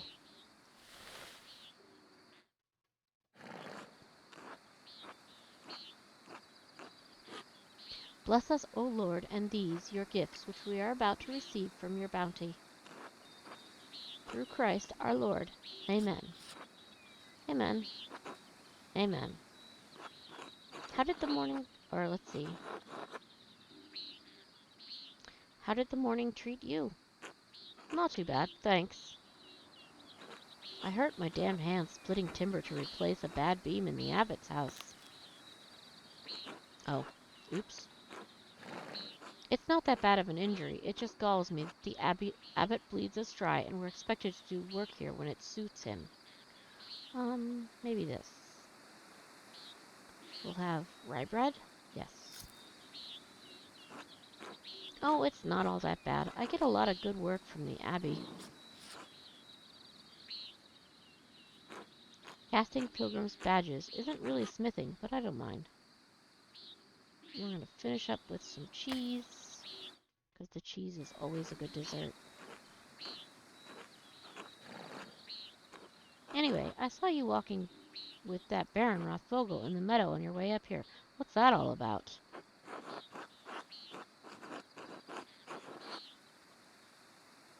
He's here to check on a commission. I understand he was friendly with Father Matthias.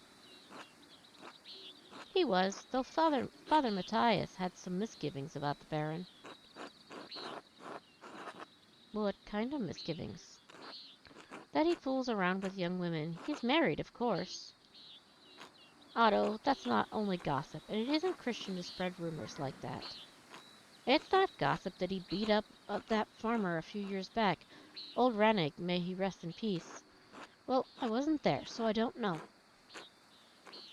But if he did that, then yes, it speaks poorly of his character. Alrighty. Look at that, Cece.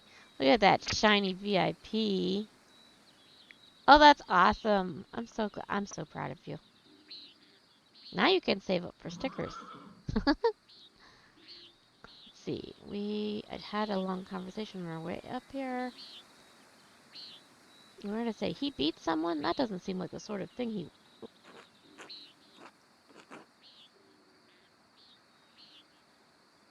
It's not my affair. Not my affair. I can't speak to it. I wasn't there either, but I do know that it happened.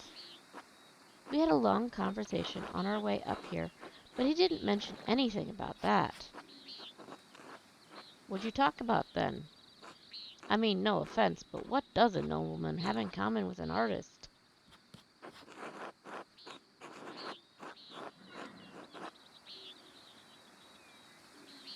He talked to me about my work. He's fascinated by both art and books. Of course, that's what he's interested in when he's at the Abbey. If he's in Tassin, if he's in Tassing, he's chasing girls or harassing peasants. And because he's friendly with the abbot, no bad would ever come to him. It's galling. This bitterness and envy are not good for our Christian souls, Otto. It's not envy, Endress. No one should get away with what he does, what this abbey does. No offense to you, Andreas. I don't have any problem with the books or with the books the abbey makes. I am feeling much better. You got a phone call right after saying hi. It happens. No big deal, Alex. We understand. And I am feeling better. I'm still in a little bit of pain, but it's more recovery pain than anything else, and it's less than half of the pain I was in before. So, that's good. That's kind of why I'm sort of celebrating this week by doing Pentiment. I mean, I never did learn to read, but if people are paying the Abbey to make them, it doesn't bother me.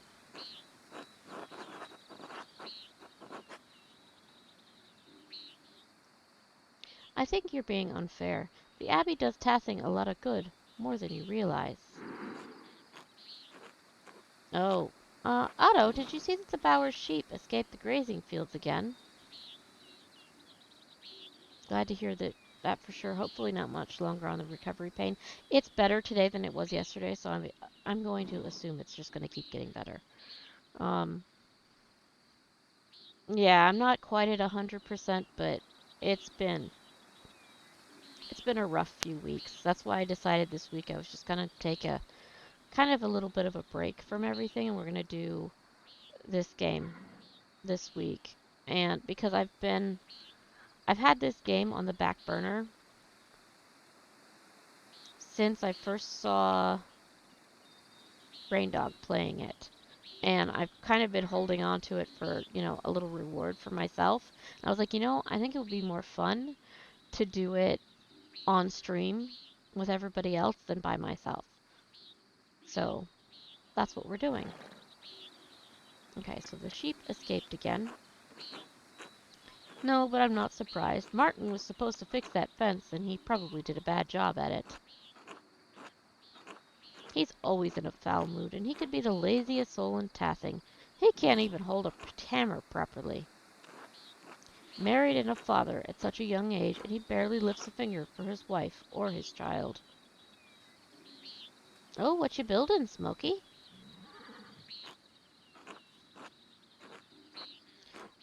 On top of that, he's a damn thief, and before you say it, Endress, that's more than just gossip.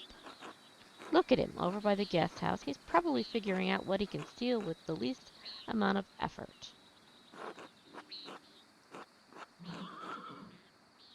I admit he seemed less than helpful when I saw him this morning.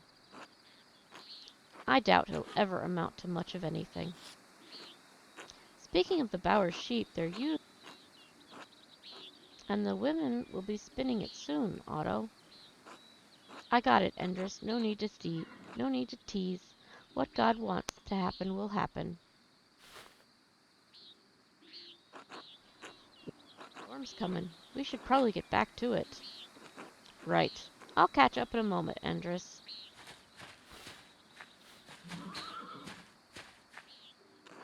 Oh, Andreas. Say hello to Eva for me if you get the chance. Oh, he's sweet on Eva, huh? Working on a cabin for Dirk to go to vacation. Oh, that's awesome. Of course I'll say hi. I should return to work in the scriptorium. Until later. Work time. Time to get back to work. What a lovely day. Martin, what are you doing? Walt.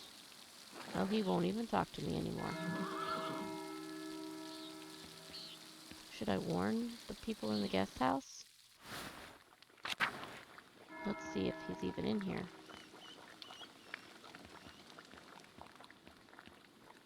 Nicholas. God be with you, Andreas. Is that all I can say to you? Yes. Okay. I was gonna warn him about Martin, but appears that I can't. Okay.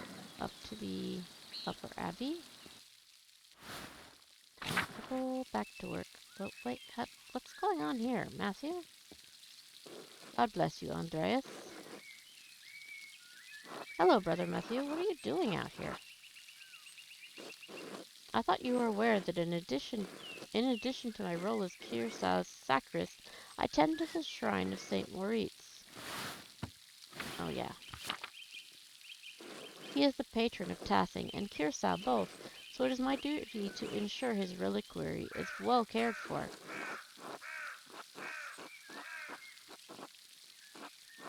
The shrine is always beautifully kept. Whenever I visit, I always leave inspired. The martyrdom of Saint Moritz provides inspiration to us all. You are familiar with the life of Saint Moritz, are you not?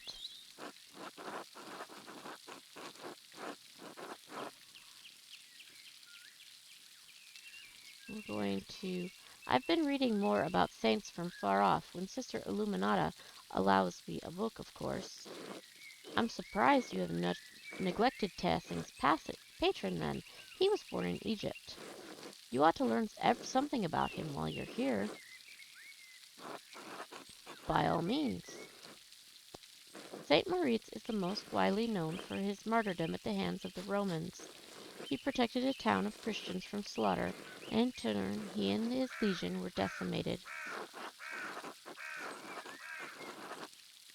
What do you mean, his legion? Wouldn't that mean he was a Roman soldier? Yes, he was a Roman citizen and led a legion made up entirely of Christians into Bavaria.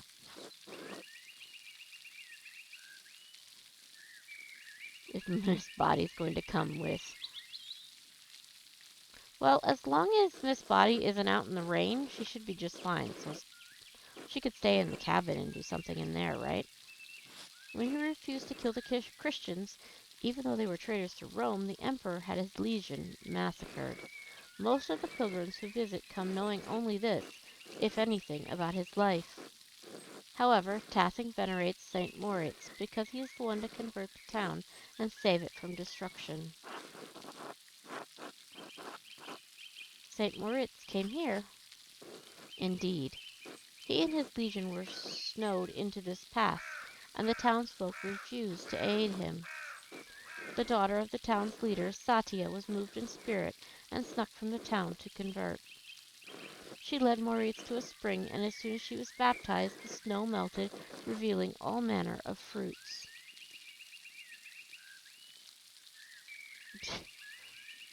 Miss Body decided to take a bath? That's funny. Moritz and his legion were saved by these miraculous gifts. The town was converted, and the rebels fled into the mountains. So how did Maritz's hand end up in Tassing? The Roman soldiers dismembered St. Moritz for fear he would resurrect like Christ. The Christians of the town fled with his body so it would not further be desecrated, and his hand was preserved here. She instantly regretted it. I can see that. What an astounding story. Thank you for the history lesson, Brother Mathieu. You are welcome, Master Mailer. God bless you. Until later, brother. What is Carl doing here? Oh, hello, Andreas. Hello, Carl. You seem busier than usual today. I'm behind in my work. I went up to the shrine of St. Moritz this morning to pray for his aid. The candle I lit had all but burned away. I was there so long. Now I need to catch up.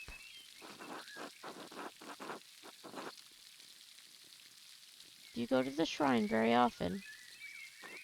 I usually go every autumn for a good harvest. Now that Helena's pregnant, I try to go every week. Her mother had troubles in childbirth, so I've been paying visit to Maritz's hand and Sadia's shrine to pray for their aid.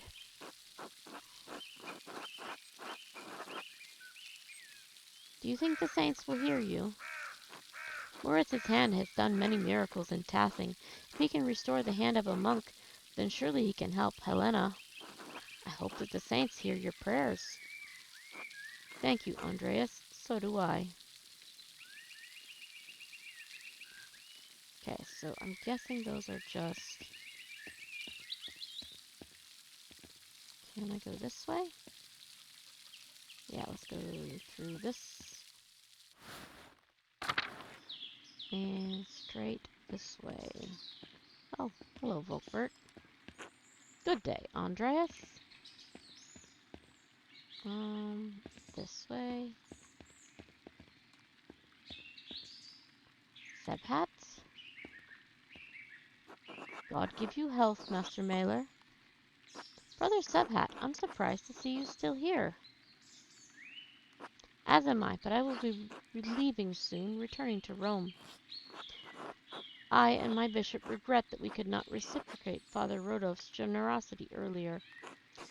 He showed such kindness to our priest at the Council of Constance many years ago. Will you remain in Rome? That is up to my bishop, but I will miss these mountains in any case.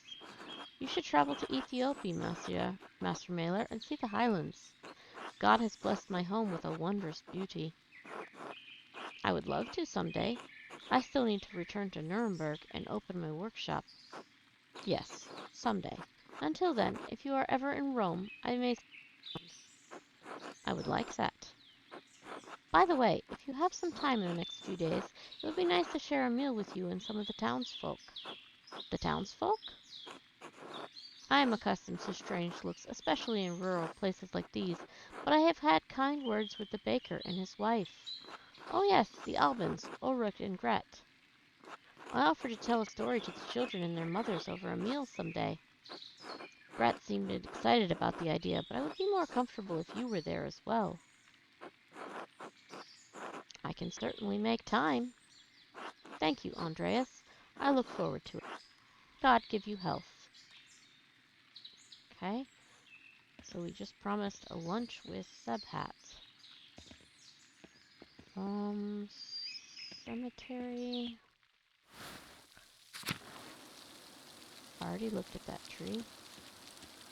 And up to the Old Bailey.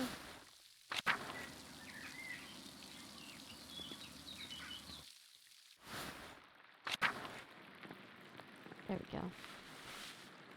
Back to work.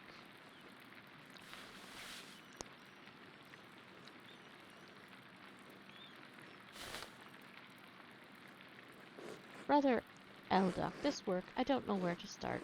Inconsistent spacing, rough strokes. You're working like you want to see this place closed. Brother Prior, I am working to the best of my abilities, and I dispute your criticism.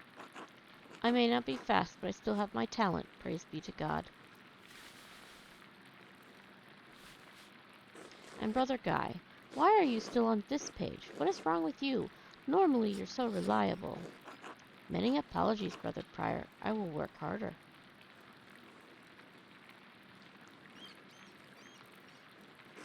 Piero, I can't believe this. Baron Rothvogel has come to check on his progress, and this is all you have? You should have finished this month. Is your mind so corrupted by age that you didn't notice the seasons have changed? Well, you're not the only one who will have to answer for it, so why should you care? Typical.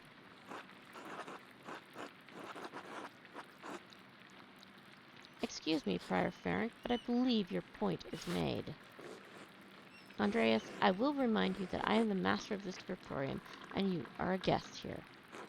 I agree, Brother Prior. Piero's work is unacceptably slow. You are unsufferable, Brother Guy. Oh God, give me the patience to endure this. Please, everyone, this is my work, and I accept responsibility for it. Prior Ferenc is right.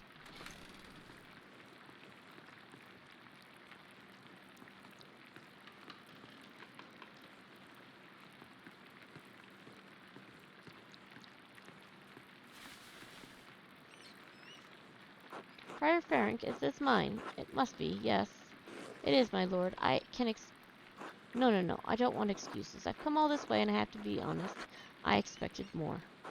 It's nowhere near finished and the style is, well, it's very old-fashioned. I thought I made my desires clear. I feel like my generosity towards Kirsau is being taken advantage of. Am I the fool in this sad story? No, of course not, my lord. Never. We can fix this, of course. We only want to accommodate you.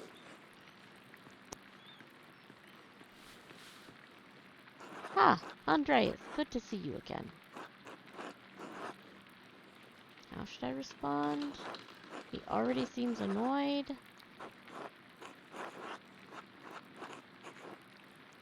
So let's address him simply. My lord? Father Gernot, why not have Andreas complete the rest of the illustrations? He's clearly capable. Well, my lord, why not have Brother Guy compete at his speed as your kids? No, I'm not talking about the script. That's fine. The art, the illustrations. I want Andreas to do the others. Of course. I mean, if Andreas is alright with it.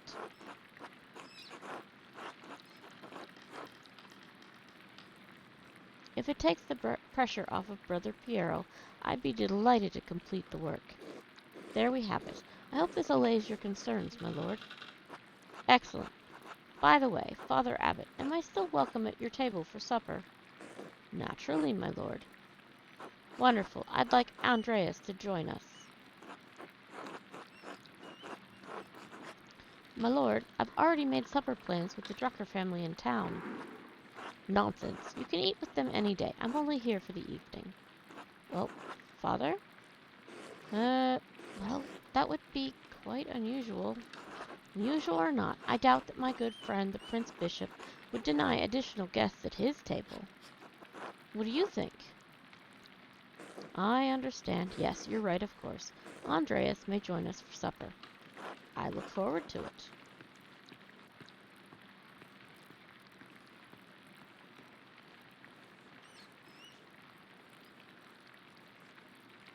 You had this planned. You must have put your hook in the Baron this morning when you ambushed him in town. It's beyond ridiculous. Listen to yourself. Brother Prior, Andreas is not to blame for any of this. I am. Yes, you are, and you've embarrassed me. Have it? And Prior Ferenc is right, of course. No wonder we don't get more commissions. Guy, can you stop flattering the Prior for 1 minute?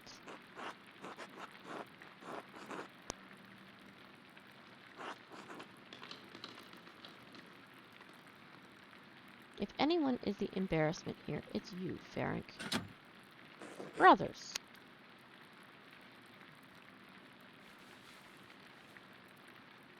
If you please, Sister Zdena and I would prefer it if you could keep the noise down.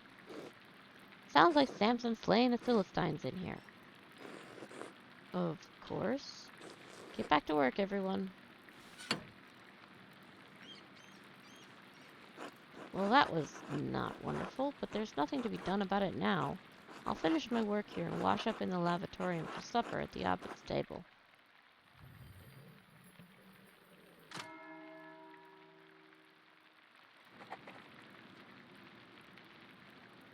Okay, we need to go...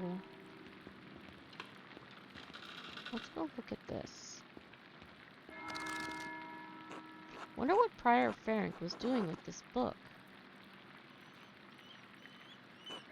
From the Library of the University of Five Churches. The Hungarians call it PEX. That's where Ferenc is from.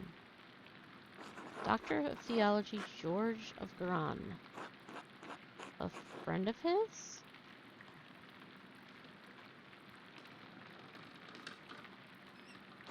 Ah, the Speculum Astronomi, Albertus Magnus's Defense of Astrology. Okay, that was a theologian.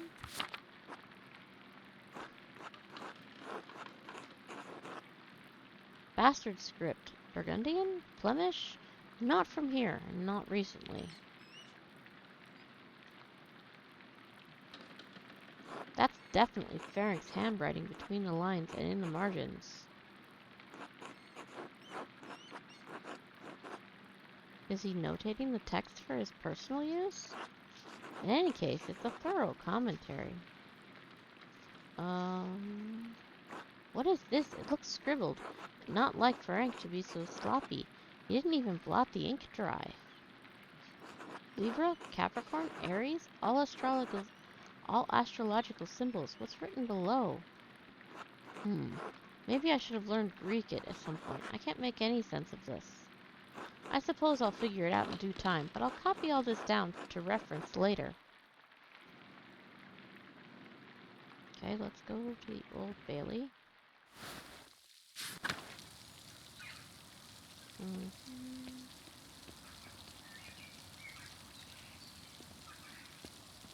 Let's go to the church.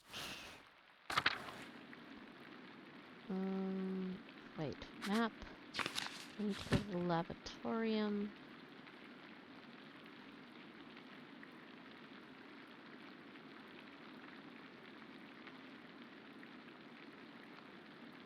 I remember... Wait, it's south of us. Let's go down to the dormitory.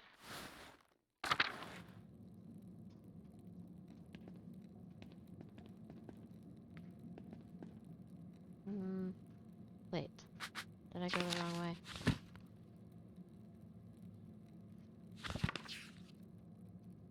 Nope, I'm going the correct way. Okay. Wait. Nowhere. Courtyard and lavatorium.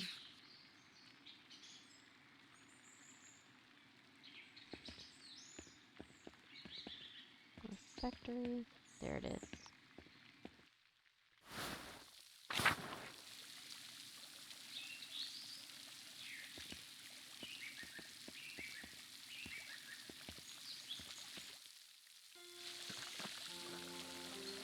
Andreas, I'm so glad you'll be joining us for supper, though the circumstances are unusual, to be sure. I won't be able to speak with you, none of the brothers will, but it will be good to have you with us. That's a shame. I always enjoy our talks. Now, the same doesn't apply to you at the abbey table. You can talk all you like. Though I wouldn't recommend it. Father Abbot does not look kindly on idle chatter.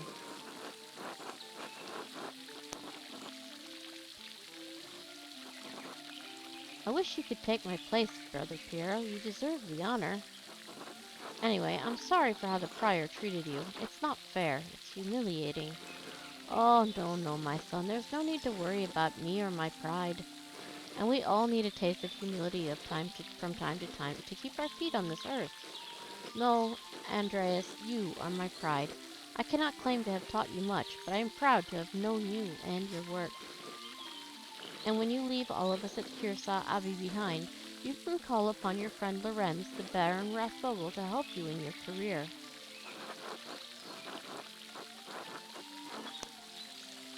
There's nothing wrong with your style. It's not old just because a nobleman says so. Don't trouble yourself over it. Time passes for us all. Things change. The future will right over the present. You need not fear it, any of it, so long as you remain true to yourself and God. Now, I must hurry to the refectory to join my brothers. I will see you inside.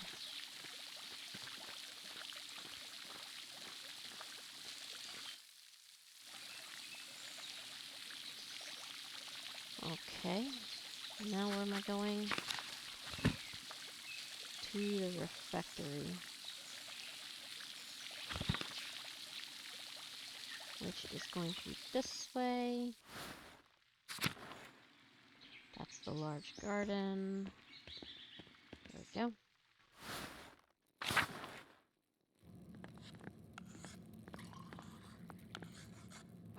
Andreas, glad you could join us. Thank you, my lord. Father Gernot, Father Thomas, Prior Ferenc. Simon Peter answered, You are the Messiah, Son of the living God. Oh, the Gospel of Matthew. Wonderful. Jesus replied, Blessed are you, Simon, son of Jonah, for this was not revealed to you by flesh and blood, but by my Father in heaven. And I tell you that you are Peter, and on this rock I will build you my church, and the gates of Hades will not overcome it. Have you read Matthew much, Andreas? Some, yes. Ahem. I will give you the keys of the kingdom of heaven. Whatever you bind on earth will be bound in heaven, and whatever you loose on earth will be loosed in heaven. Then he ordered this disciple's net to tell anyone that he was not to tell anyone he was the Messiah. Whatever you bind on earth will be bound in heaven. That reminds me, Father Gernot, have you read anything by Martin Luther? I can't say that I... He has some incredible ideas about the church. Brilliant, I think. My lord, is the meal to your liking?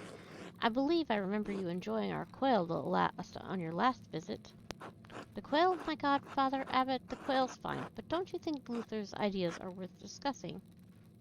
He's talking about the future of the church, shaking things up in a way I don't think we've seen before. Father Thomas, you see value in his ideas, do you not? My lord, I mean no offense, but I do not. Brother Matthew? Yes, how appropriate.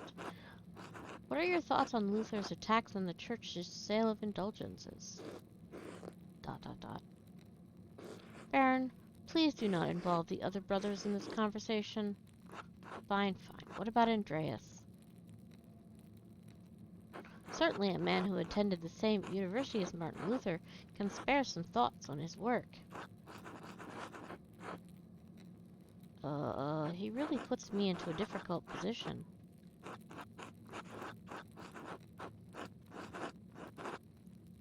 I need to be quiet. I don't know what else to do.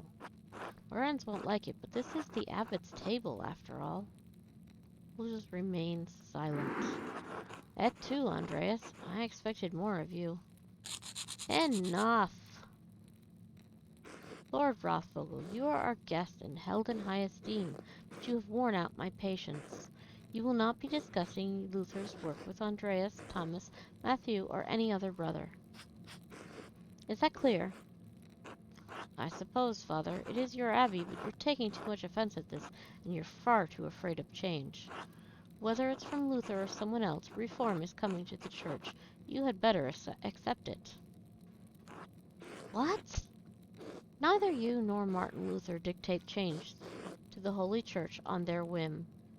The talk is beyond insulting. It's blasphemous. Outrageous. How dare you? I see. I've overstepped my bounds, and I suppose I've ruined everyone's supper. My apologies.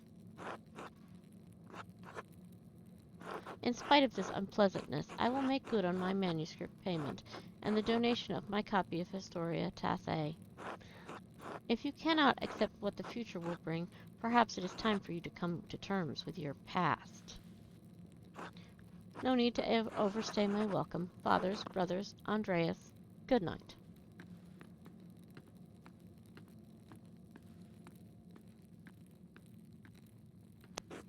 Thank you, Andreas, for not letting him engage you in his debate. No good would have come of it. Now then, I must ask you to leave so I can speak to the brothers in the chapter privately. Brother Piero, please accompany Andreas out. I will take my leave as well. Good night.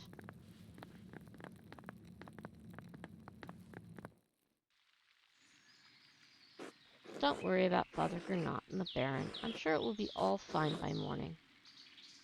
I hope Father Abbot can see that the Baron's heart is in the right place, even if he picked the wrong time to express himself.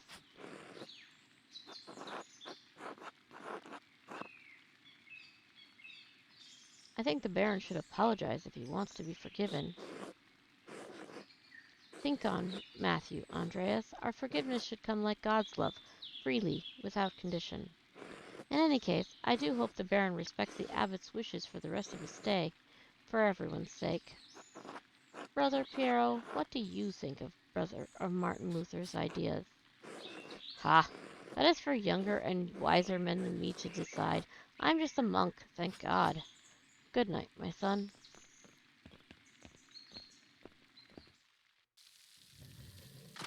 Sleep time. I should get some sleep. Okay, let's see where I need to head. Need to go...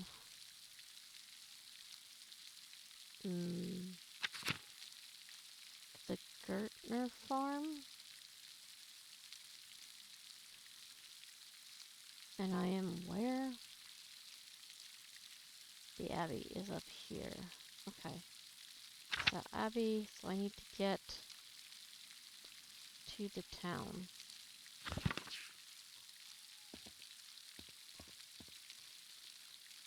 Lower Abbey, yes.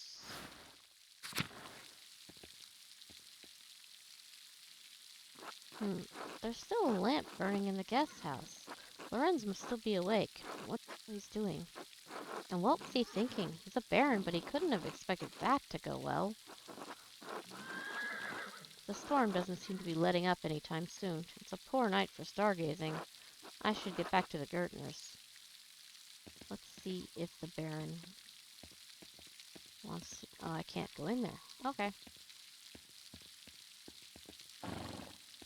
To the meadow.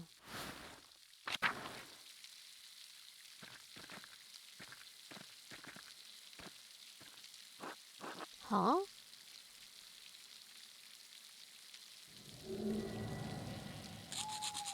Ah. Are you alright, Master Mailer? Did you see that in the aqueduct? The ghost? There must be a better explanation than that. Well, I'm not here to tell you what you saw. Wouldn't be the first time people have seen ghosts around these parts. Have you ever seen one? Usually around the ruins. Who knows how many restless Romans lie beneath those stones. Well, I think I found Johann's last lost sheep. I'm gonna head home. Take care, Master Mailer. I will. Thank you, Till.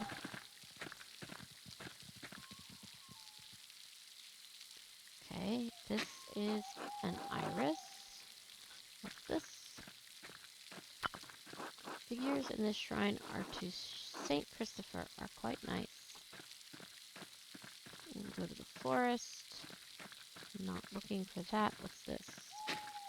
Snowdrops, one of the only flowers that can bloom this early in spring at this altitude. The shrine to St. Moritz. The statue looks ancient. Ah, Columbine. Looks like it's coming in early.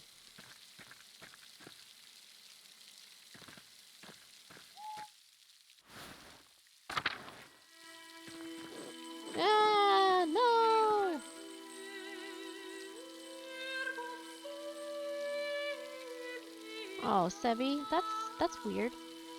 Won't serve the sim when you search the hashtag. Does it have CC? Sometimes if you click CC, I will look for it after stream. Let me write that down so I don't forget. This note. Okay. What's your gallery again? I don't think it was Sebi Mama.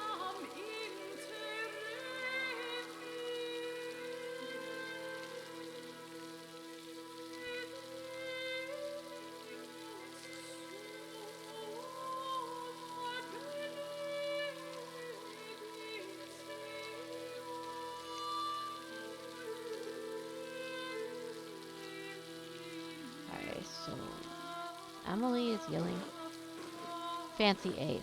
The third celebrity takeover? Okay.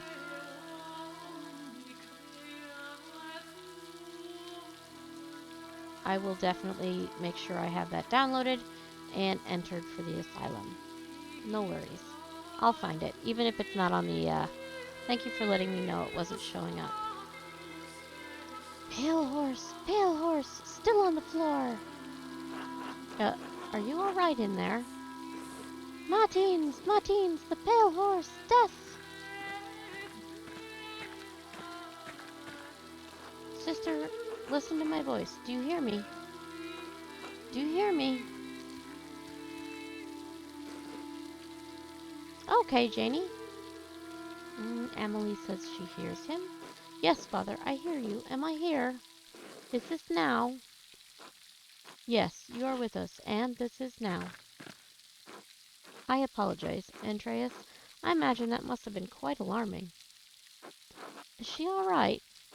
She is, yes. Sister Emily is a mystic, gifted with visions when God sees fit to give her one. Some are more frightening than others. There. Does she live in the church? She lives there, yes. I'm a little surprised you haven't noticed her before. If you came to Mass more often, you would see that I give her communion through a window to her cell. Her cell? She is an anchoress, a religious hermit devoted to God, so devoted to God that she has enclosed herself in a cell next to the church. She is dead to the world, but continues a life of prayers and religious contemplation. And sometimes, ever so rarely, she receives great and terrible visions. Is she local to Tassing, or was she a nun at Kirsau? It is very much like Hildegard. Neither. She came here from a Benedictine abbey in Lower Bavaria after it burned down. Okay, so founded in the 6th century, the Benedictines are a Christian monastic order that observes vows of obedience, poverty, chastity, and stability under the rule of Saint Benedict of Nursia. Okay. I am her confessor and caretaker. Many anchoresses are not literate. I write down her visions to help interpret them. I thought all of the monks and nuns at Kirsau could read, even poor brother Volkbert. Who's that? That guy, okay. The first rule of Saint Benedict is to listen. It's a good rule. Thank you, Father Thomas. I must rest now. I just read that. Of course, sister. It sounds like she's in a great deal of pain. She is. She feels a pain that is both physical and spiritual. Her spiritual pain comes from her revelations. They come and go. I try to address them as best as I can. The physical pain comes from deformity in her spine and aching in her joints. I know of no cure for that, save prayer to the Almighty. Sister Emily was saying she had a vision of death. Could someone be in danger? Oh no, don't rush to judgment. Her visions are divine and powerful, but they could have many meanings. You can go on and on about Saint Benedict. Some of her revelations take years to comprehend. Some may never be understood, as God wills it. There.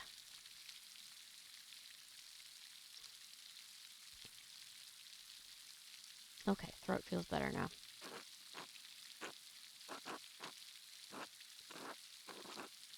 Still, the argument at dinner was quite troubling. Perhaps it has cast a shadow over our thoughts. Now then, the good sister appears to have fallen back to sleep. I must prepare for...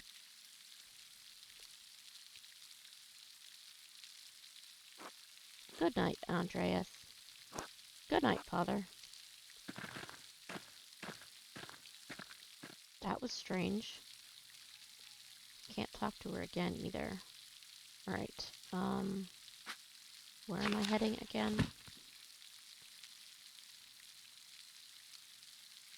Powder testing? I need to head past the Johann Bauer farm. So perhaps we go down this way?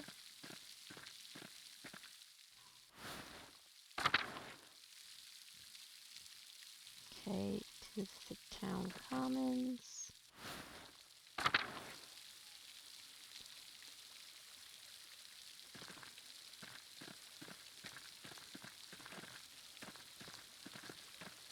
Johann Bauer farm. And to the Gertners. Actually, there was something I needed to look at there. What was this? Johann's family keeps beehives for the honey and wax. Oh, cool. I'm not sure that was worth going back for, but, you know, hey. Off we go. The Gertner house is where we go. Okay. He looks like he's asleep in his chair. Aww, little one sleeping with Mama. Back to the guest room. Let's look at the books.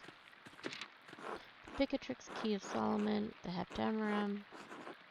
Okay, those are the books that Prior keeps giving him.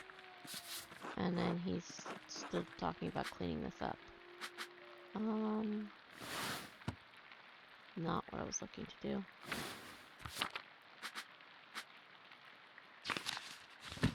Journal. Supper ended badly.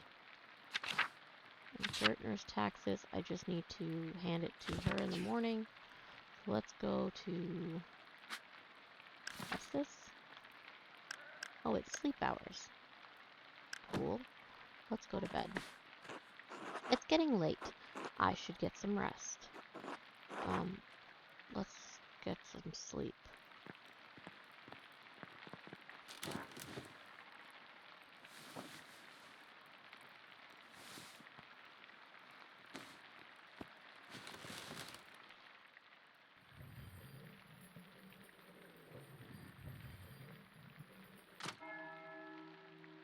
Looks like you slept in again there, buddy. Time to get back to work. Let's go down to the Gertner house. Ursula's crying. Aww. It's alright, Ursula. Good morning. Do you need any help with Ursula? No, a little crying won't hurt her. Besides, I think we've gotten almost all of the leaks now. Ursula is my first child. She's been a handful, but I think I have the hang of it now. Big George has been a godsend. He helped Christine with Eva when she was a baby. I never took you for a family man, Andreas. I have 2 older brothers, both married, so there are plenty of nieces and nephews for me to play uncle to. I appreciate the offer. You'll make a fine husband someday, Andreas. Ugh, when will the storm let up? It's been going all morning. Peter and York are outside trying to deal with the flooding as best they can. Oh my, is the farm in danger? There's always a danger with this much rain, but we've lived through worse. Whatever happens, it will be as God wills it. We must have faith in Providence and endure what is to come. Oh, I have some food for you.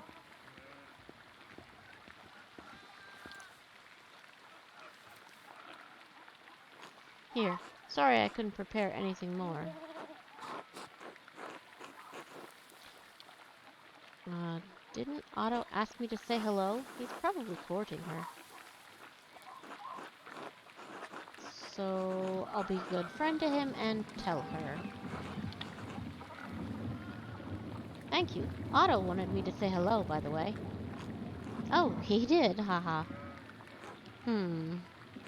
Good. Thank you. Have a good day at the Abbey, Andreas. Try to stay dry. Thanks. You too. Good luck. Be good, Ursula. Aww. Darn it, I needed to give this stuff to Clara. Andreas? Oh, I see that the wall was broken. Is that from the flood? It is. It must have broken in the night. Some of our sheep escaped. We'll have to track them down later. This is the way it always is. Rain falls in the Abbey and rolls downhill to us little people. Well, it's hard to blame the Abbey for that. That's just how rain works. There's a reason we're down here, and they're up there, Andreas. Anyway, I have to get back to this. See you later. Okay, so let's go back into the Gertner house real quick. Clara. Hello, Andreas. Hello, Clara. I have something for you. Oh? This should be enough to pay my rent and the tax you owe to the Abbey. Andreas, this is far more than your rent payment. We can't accept this.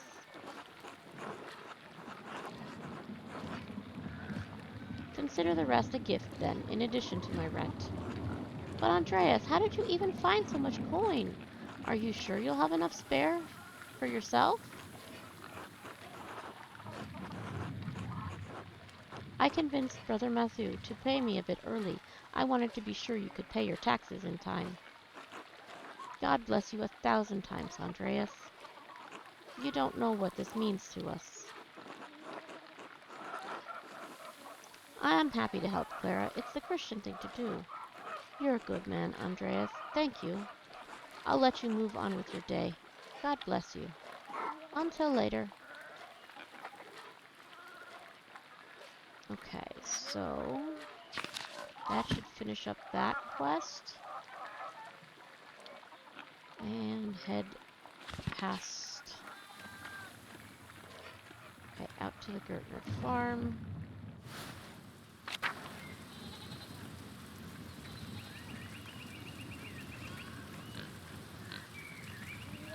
I can't go that way yet. I'm gonna have to go around the other way, I guess.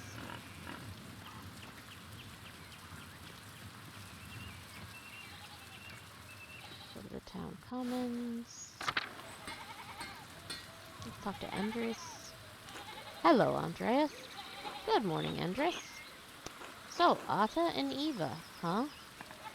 Yes, what about them? How is their courtship developing? Doing fine, you think? I'm not a gossip, Andreas. I'm just curious. I can tell. I don't really concern myself with the personal lives of others, Andreas. But, truth be told, I think he's being a bit too slow about it. Oh? He's old enough already not to be smitten like a boy. They both like each other. Seems to me, if you found the right person, you should go for it. It's what I would do. What's stopped you? Well, that's a personal.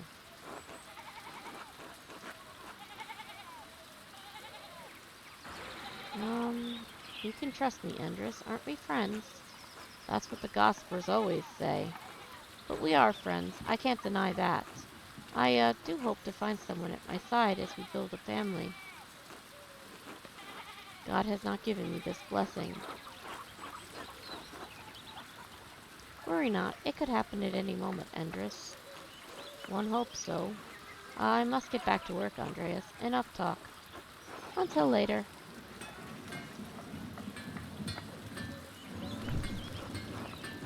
Okay, I already read that.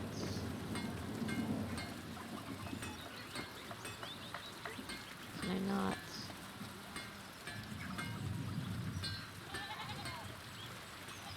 Central Town. Here we go. Alvin Bakery. Let's go talk to Ulrich.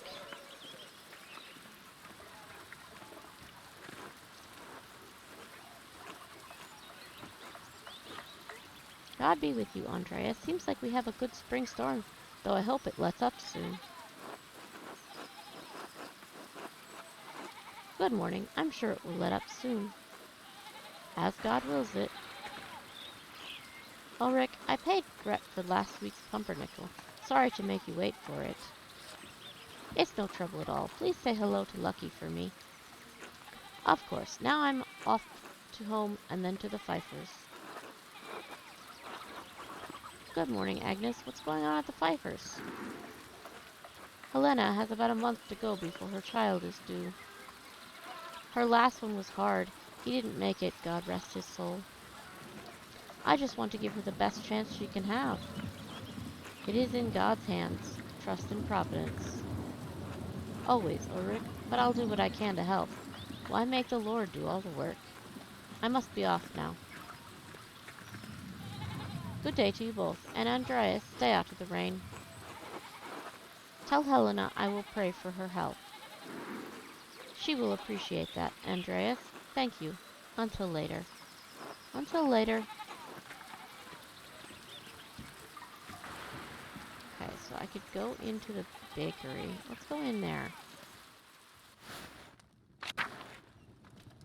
Need to talk to Ulrich. God bless you, Andreas. Really? That's it? Anna, what a cutie. Hi! That's all she says. What about Gret? Andreas, such a pleasure to see you, and looking so handsome as always. Back for more of Rai. Dear Gret, you know I can't stay away from your rye. Andreas, hee hee. I was passing by and thought I should say hello. Now I must say goodbye. Aren't you a good man? Well, you're always welcome here, Andreas. And always welcome to my rye. Be well. Until later, Gret.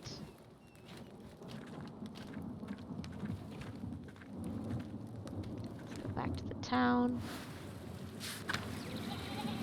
It's north town. Oh, we can pet the kitty cat. Yes, we pet Schlau. Hello, kitty.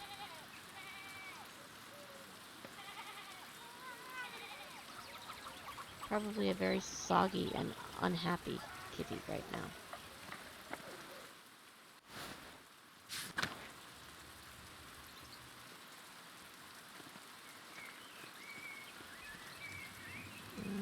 There's the mill. Okay, what's going on here? Thomas. Father, I've said this before, but it isn't good that the water drains here so quickly. It's affecting the foundations. It needs to be looked at. I understand, but if you dig here, you may be disturbing the bodies decomposing in the yard. Of course, Father, but they're going to be dug back up again anyway. Yes, but why disturb them unnecessarily? It's your church, Father, but you can't put this off forever. The foundation is going to crack. I understand. Perhaps after some of the bones have been moved to the estuaries. Thank you, Lucky. Good day, Master Mailer. Good day, Father Thomas. Everything all right with the church? Oh, yes. Lucky was again reminding me of the danger severe rainfall can pose to the foundation. God looks after his flock, but sometimes the pen requires an earthly hand. It will be taken care of. God be with you, Andreas. And with you, Father Thomas, until later. Okay, so we go this way. We can go to the meadow or the forest. Go through the meadow.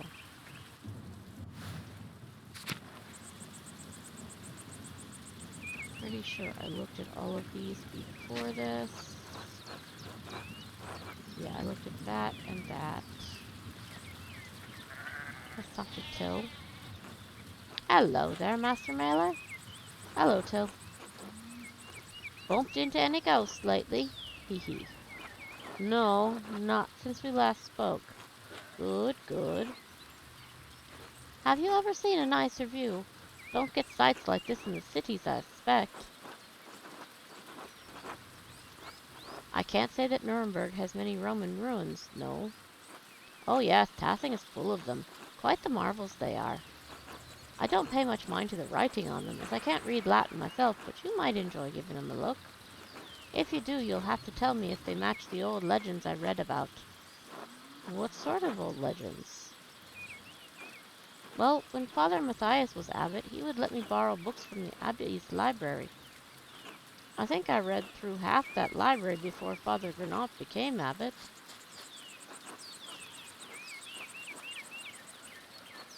He and Father Thomas are strict about which books should be read. Now, books should glorify God, they say, not discuss the old pagan ways. Still, the accounts of the Romans in Tassing are my favorites. Well, that old book talked about how the Roman knight Gaius Metellus defeated the, Rieti, I think it was? Heavy snowfall had him caught in this very valley. Barbarians on all sides when... What's that say? Mars, god of war and agriculture, sent a wolf to the knight. Instead of killing the beast, Gaius followed it to a magical spring which trees covered in all sorts of fruit. Mars provided the wolf and the spring, and Gaius Metellus founded Tassing after defeating the barbarians to honor Mars. That's where all this came from.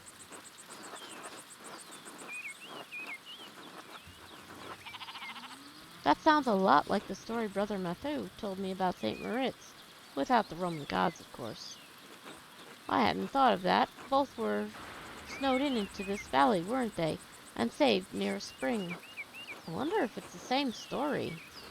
Well, I don't know about all that, Master Mailer. A lot of stories get mixed up over the years. It might be all fable, but I enjoy the story all the same. It's nice to feel you're connected to those who came before you, even if it's only by the land you live on.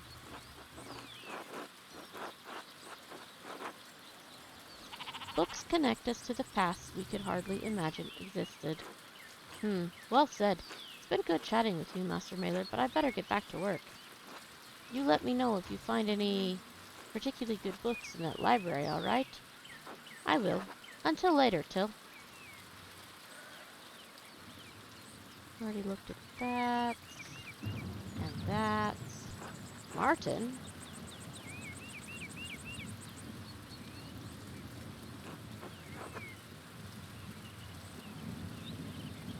Get a friendly greeting from Martin. Eat shit, Andreas. Achoo! Andreas, ... I should get to the scriptorium. Gernot will give me an earful if I'm late again.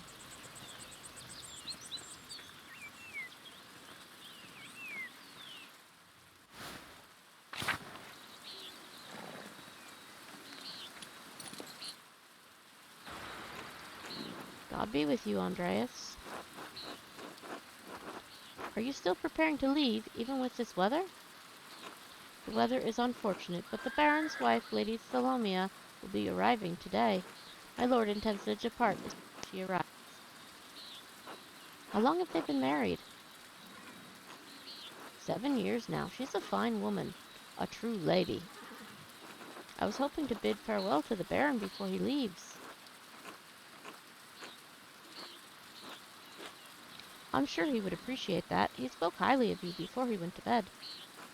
He was disappointed that you didn't debate him at supper, but he understands you didn't want to anger the abbot.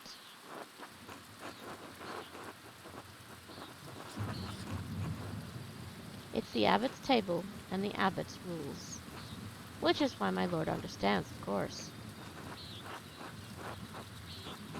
Is there any chance I could redeem myself in the Baron's eyes? Perhaps not on this occasion.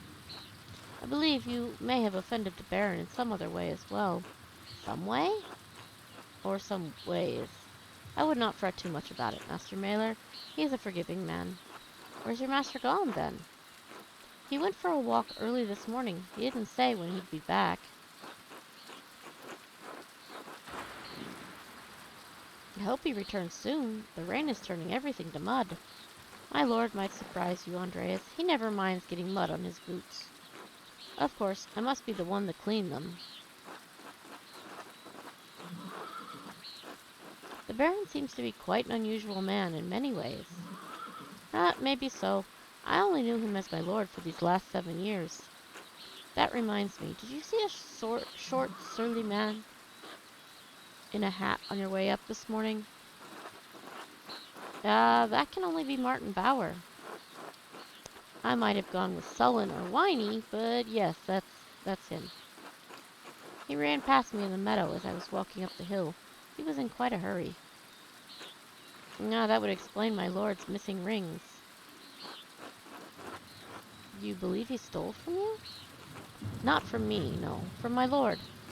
1 gold, 1 silver, a handful of gulden, and a book that Baron was planning to give to the Bailey. A book? Historia Tassii? I believe so, yes. I went to pack the Baron's things and they were missing. The boy is a known thief. It wouldn't surprise me if he was responsible for the missing rings. That would explain it then. Regrettably, he had ample opportunity for his theft. Yesterday I caught the boy with the hat. Martin, I suppose, peering in. I could have admonished him at the time, but well, he seemed harmless. That's a shame. I hope the Baron won't be too put out. My lord is a man of some means. He won't miss the gold or the rings. I do think he will be upset about the book, though. He was quite excited for the abbot to see it. In any case, I must finish preparing the horses. It was good talking to you, Andreas. Of course, I hope this rain lets up for you soon. God willing. Until next time. Until then. Okay. Let's look in the guest house. I don't think there's anything I can do in here. We're just gonna check.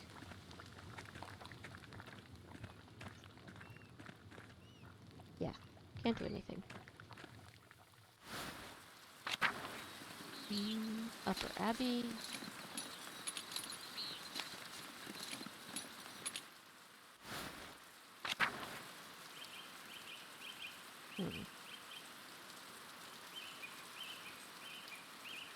Let's check in on the shrine.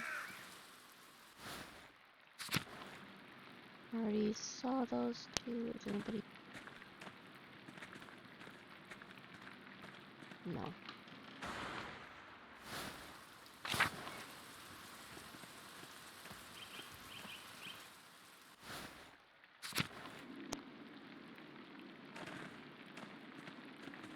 There's a what?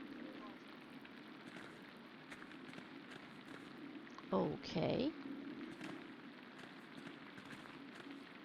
Crypt Tower. Oyster. Need to go this way, I believe.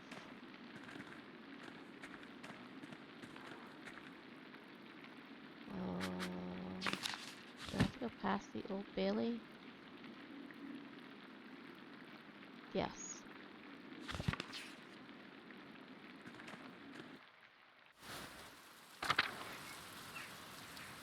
And here I am at work.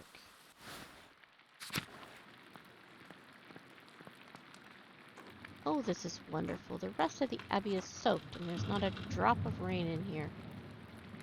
Good thing the abbot had Otto replace the roof to the scriptorium in the library last month. With the refectory next door. Calefactory? What's that? Communal warming room in a monastery. Okay. We can stay warm while everyone else is cold and wet. Instead of bragging about our good fortune, you should think about your brothers and sisters and pray for their health and safety.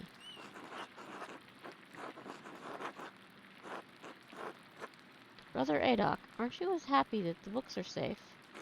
Brother Guy's mirth at the misfortune of our brethren has quenched the flame of joy in my heart. Huh. You have the grumpy old monk, but where's the nice one? Brother Piero? Haven't you seen him yet today? I did, before Brother Guy arrived. Brother Piero left to speak with the abbot some time ago. What? Why is Matteo ringing the bell? It can't be terse already. Pray it stops soon. Such a cacophony is an assault on my frail ears. It's not stopping. I suppose this means we're being summoned to the chapter house.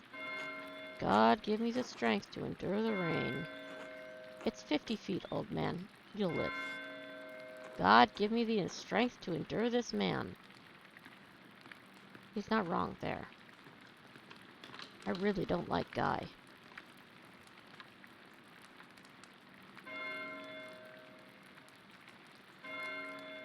It's still not stopping. What's going on? This can't be all because of the storm. I should see what's the matter. Let's go this way. I'm just looking to see if there's anything I haven't clicked on in this room. Don't think there is. Go down to the Old Bailey.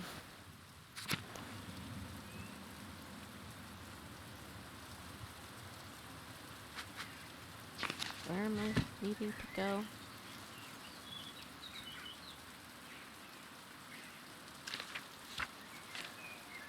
Journal.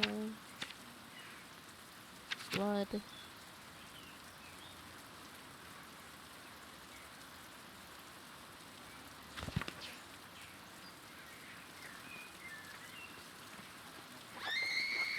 That sounded like a scream coming from the cloister.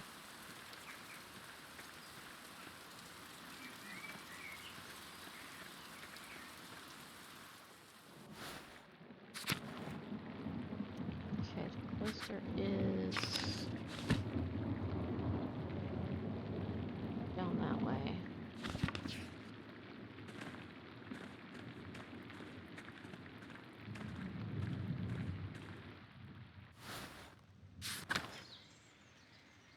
Now where am I going? To the chapter house. Okay. Coming from just down the hall. Kitchen, cellar. Okay. Large garden. They're coming from the chapter house. Can I talk to this guy? I think something terrible has happened, Master Andreas. And we have a dad joke. What do you call a pudgy psychic? A fortune teller. Oh, dear God. That one's not good at all. Let's go to the chapter house.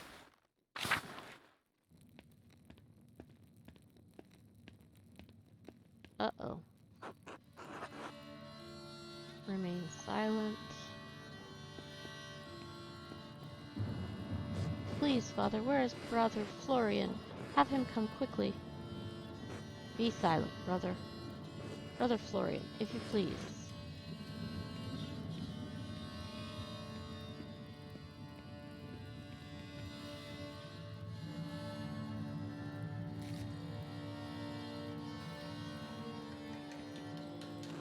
I'm sorry, Father. There's nothing to be done. He's dead. Sister Marguerite, calm yourself. Sister Gertrude, please take Sister Marguerite back to the garden. Yes, Mother Cecilia. God protect us. The Baron was a friend of the Prince Bishop of Freezing. Yeah, Smokey, that one was terrible. Why is he so worried about the Prince Bishop? The Abbey is odd in more than one way. Its existence offends some in the church.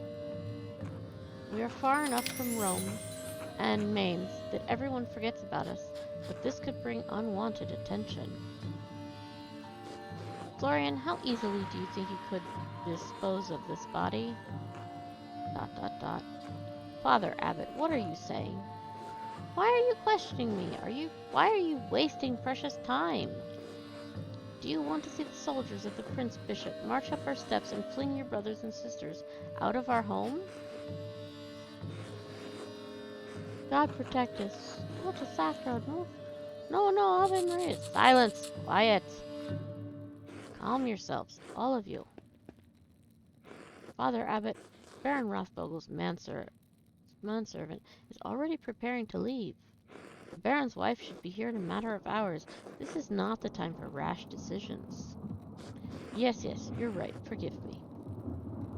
But then, what will we do? We must send the Baron's man to the court of the Prince Bishop in Freezing at once. Mother Cecilia, the Baron said the Prince Bishop's archdeacon was in Innsbruck for the imperial diet. Even better, swift silence any whispers of impropriety on our part. Given the Baron's stature, the will undoubtedly come to investigate immediately. We must cooperate with him fully and pray for a speedy resolution. Yes, good. Thank you, Mother Cecilia. Brother Władysław, please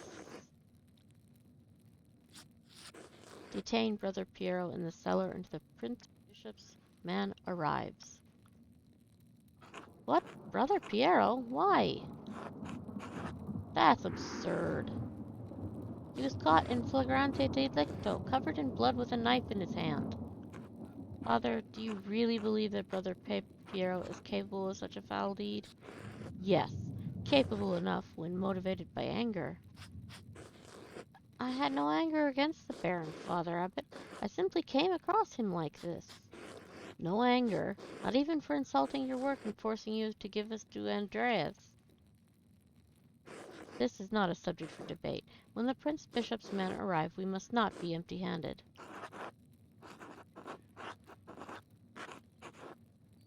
Even if Piero wanted to kill the Baron, he's not physically capable. He has advanced palsy in his hand that affects his fingers. He could barely hold a knife, much less use it to kill someone. If I wanted a medical opinion, I would ask Brother Florian or the respectable Dr. Stock. I don't, and this is not your affair.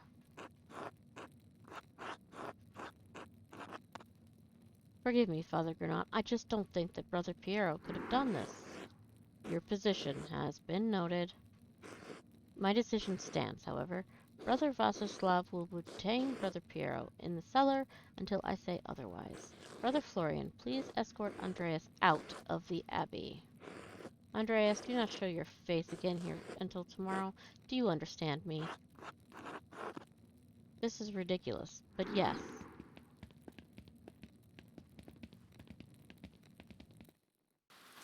Yeah, Jerk is right. Andreas, listen to me. I sympathize with you. I don't think Piero did this either, but this isn't the time to push the abbot. I'm sure the other brothers and sisters believe Piero is innocent as well, but the abbot is worried about the Prince Bishop's attention. I have to do something. I can't let Piero die for something he didn't do. I appreciate your passion, but if you pursue this indelicately, you could make matters worse. Take a few hours to calm your nerves and your mind. You need to think clearly. Go to the Druckers, eat a good meal, and come back at nones. We won't have much time, but tap on my window with a small stone and I'll let you in. Let me in for what? To examine the body.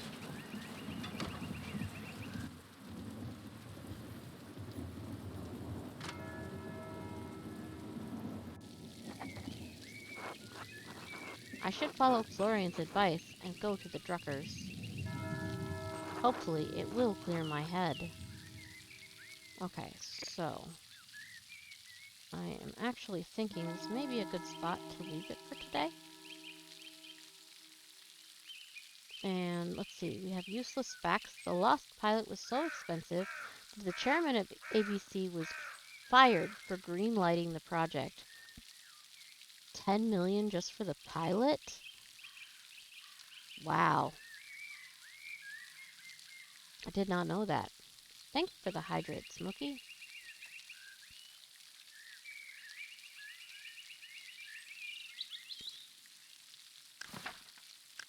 Okay. Let's go to main menu.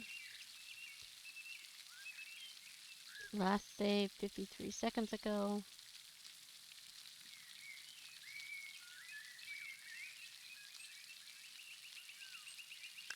Let's go ahead and leave. There we go. I'm really enjoying this. However, to give my voice a break, I will probably play blah blah blah. Primal. Thank you, Bruges. I absolutely lost my train of thought. I will be playing Primal tonight, but tomorrow will be some more Pentiment at 1. And you be safe on your errands, Smokey? I understand that. We have all sorts of stuff to do around here too, but I will be back with Primal at about 7. And tomorrow afternoon with some Pentiment.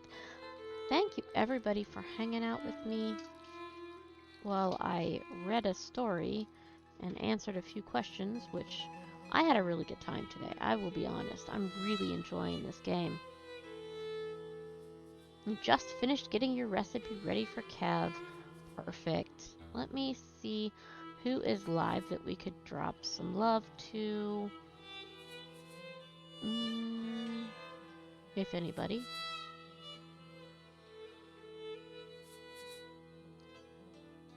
There's a couple. Actually, you know what? I know exactly where we're going to go. We're going to visit a good friend of mine who is playing Tales of Iron, which is a ratty RPG or something. She was talking about it earlier, and I'm very interested to see it.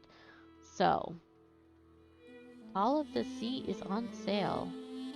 Ooh, that sounds interesting. Let me make sure she's not getting ready to end or anything like that.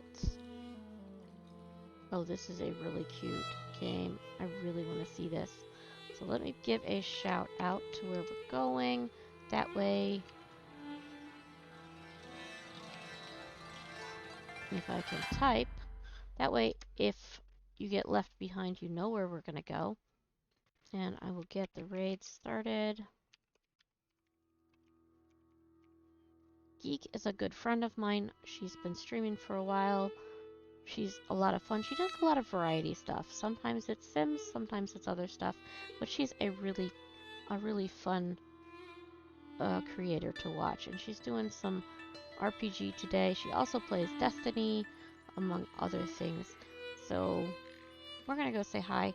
Let me get my raid messages up.